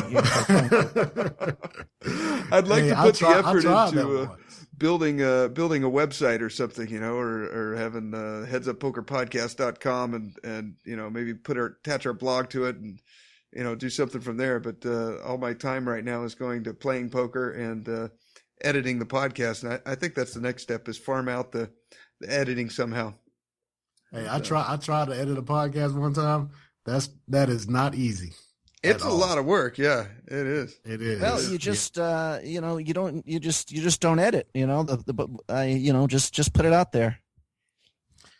Hey, so all my piss breaks and everything are just. I mean, it's just an option there. When I start singing a lullaby or doing something crazy and start gobbling my anti-anxiety meds and talking crazy, just leave it in there. I mean, Oh, we'll see. We'll see. It is getting easier now, though. I mean, I figured out a few tricks here and there, but it still does take quite a bit of time. Well, man, we hope we can have you again sometime, because it's great fun. Yeah, definitely. Yeah, this is fun. Maybe we should do a live one with three of us in the same hotel room or something when we're in Vegas. I think we'll all be out there at the same time. That's how I did it with Andrew the first time. That was so much fun. Yeah, I'd definitely be down to do that again. Okay, cool. Yeah, I'll bring my mic and stuff then. And, I'll bring the ice cream. All right, cool. Steve, get your goddamn hands off my ice cream. I'm gonna hip check you for your otter pop. No. Right on. Carlos, best of luck at the tables here. I might have to jump on ACR here just so I can, watch you play and battle you a little bit here. But I really can't wait for this video series. And yeah, that'll be cool. Right on. And have a great night, man. Do we keep you from grinding tonight? Did you actually have to take the night off from poker here? Is this killing you? I mean, I did take the night off, but I was probably going to take it off anyway. One of the pieces of advice that I got from Gareth is, after you get a big win, take that next night off. And so I did have some other things I wanted to take care of anyway today. So I've been out, running around all day. So you basically helped me stick to my rule of not playing after a big win, because otherwise I probably would have found a way to do it anyway. Yeah. And I don't really know what the purpose of the rule is, but, I try to take advice from people that have helped me so far. I'll try it out. But so far it's worked out well for me. Like, I didn't play after that, the 100K win. And I guess anytime I get like a 2K score or more, I try not to play that next day. Oh, okay. Maybe it's like you're kind of rewarding yourself or maybe it prevents you from. Well, I can buy into a 200. I think it's punishment for the mistakes I made while I was winning, because I'd much rather be playing. And instead of playing, I sit around wishing I could play. and then I'll go ahead and reg something, and I don't tell anybody about it, unless there's a podcast to keep me occupied. Right on. Well, that's a high quality problem. You love the game so much, you miss it when you're not playing. You're surrounded by some smart people giving you good advice. So this is why I will never be part of your inner circle. You're, with Gareth and Nate and Andrew. First of all, they're so smart you don't need anyone else. But I'll be like, whispering in your ear. Carlos, strip club. Carlos, $3,000 six max.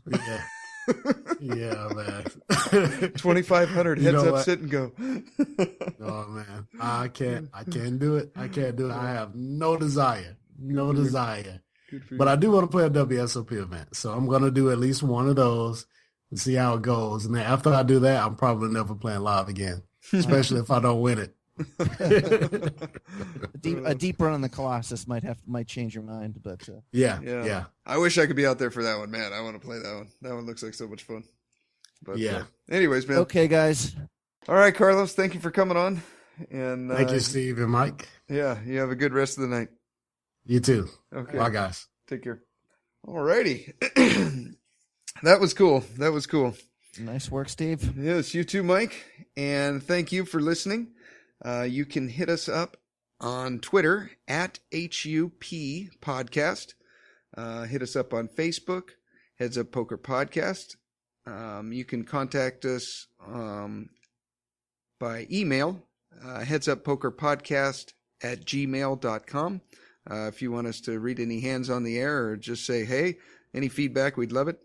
And check out our blog. You can download and listen to the podcast there as well, headsuppokerpodcast.blogspot.com. Thank you for listening, and here is your weekly motivational speech.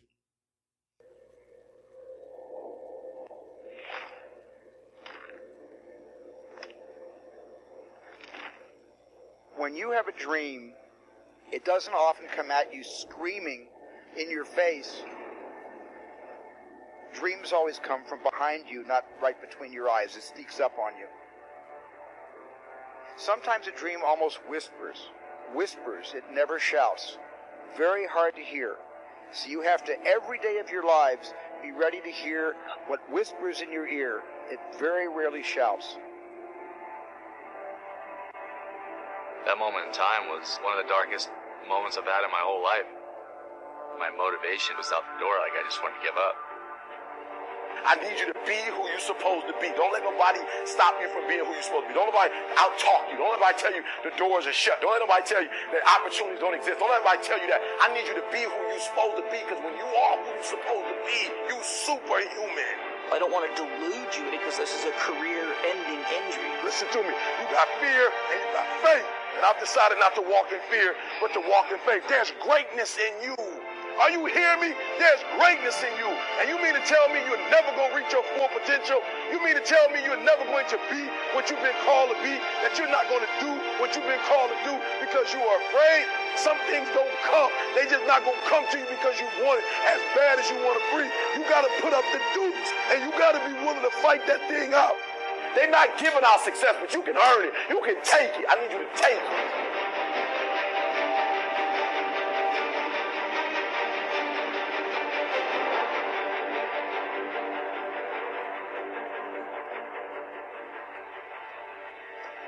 Don't let the distractions distract you. I would have never started skateboarding.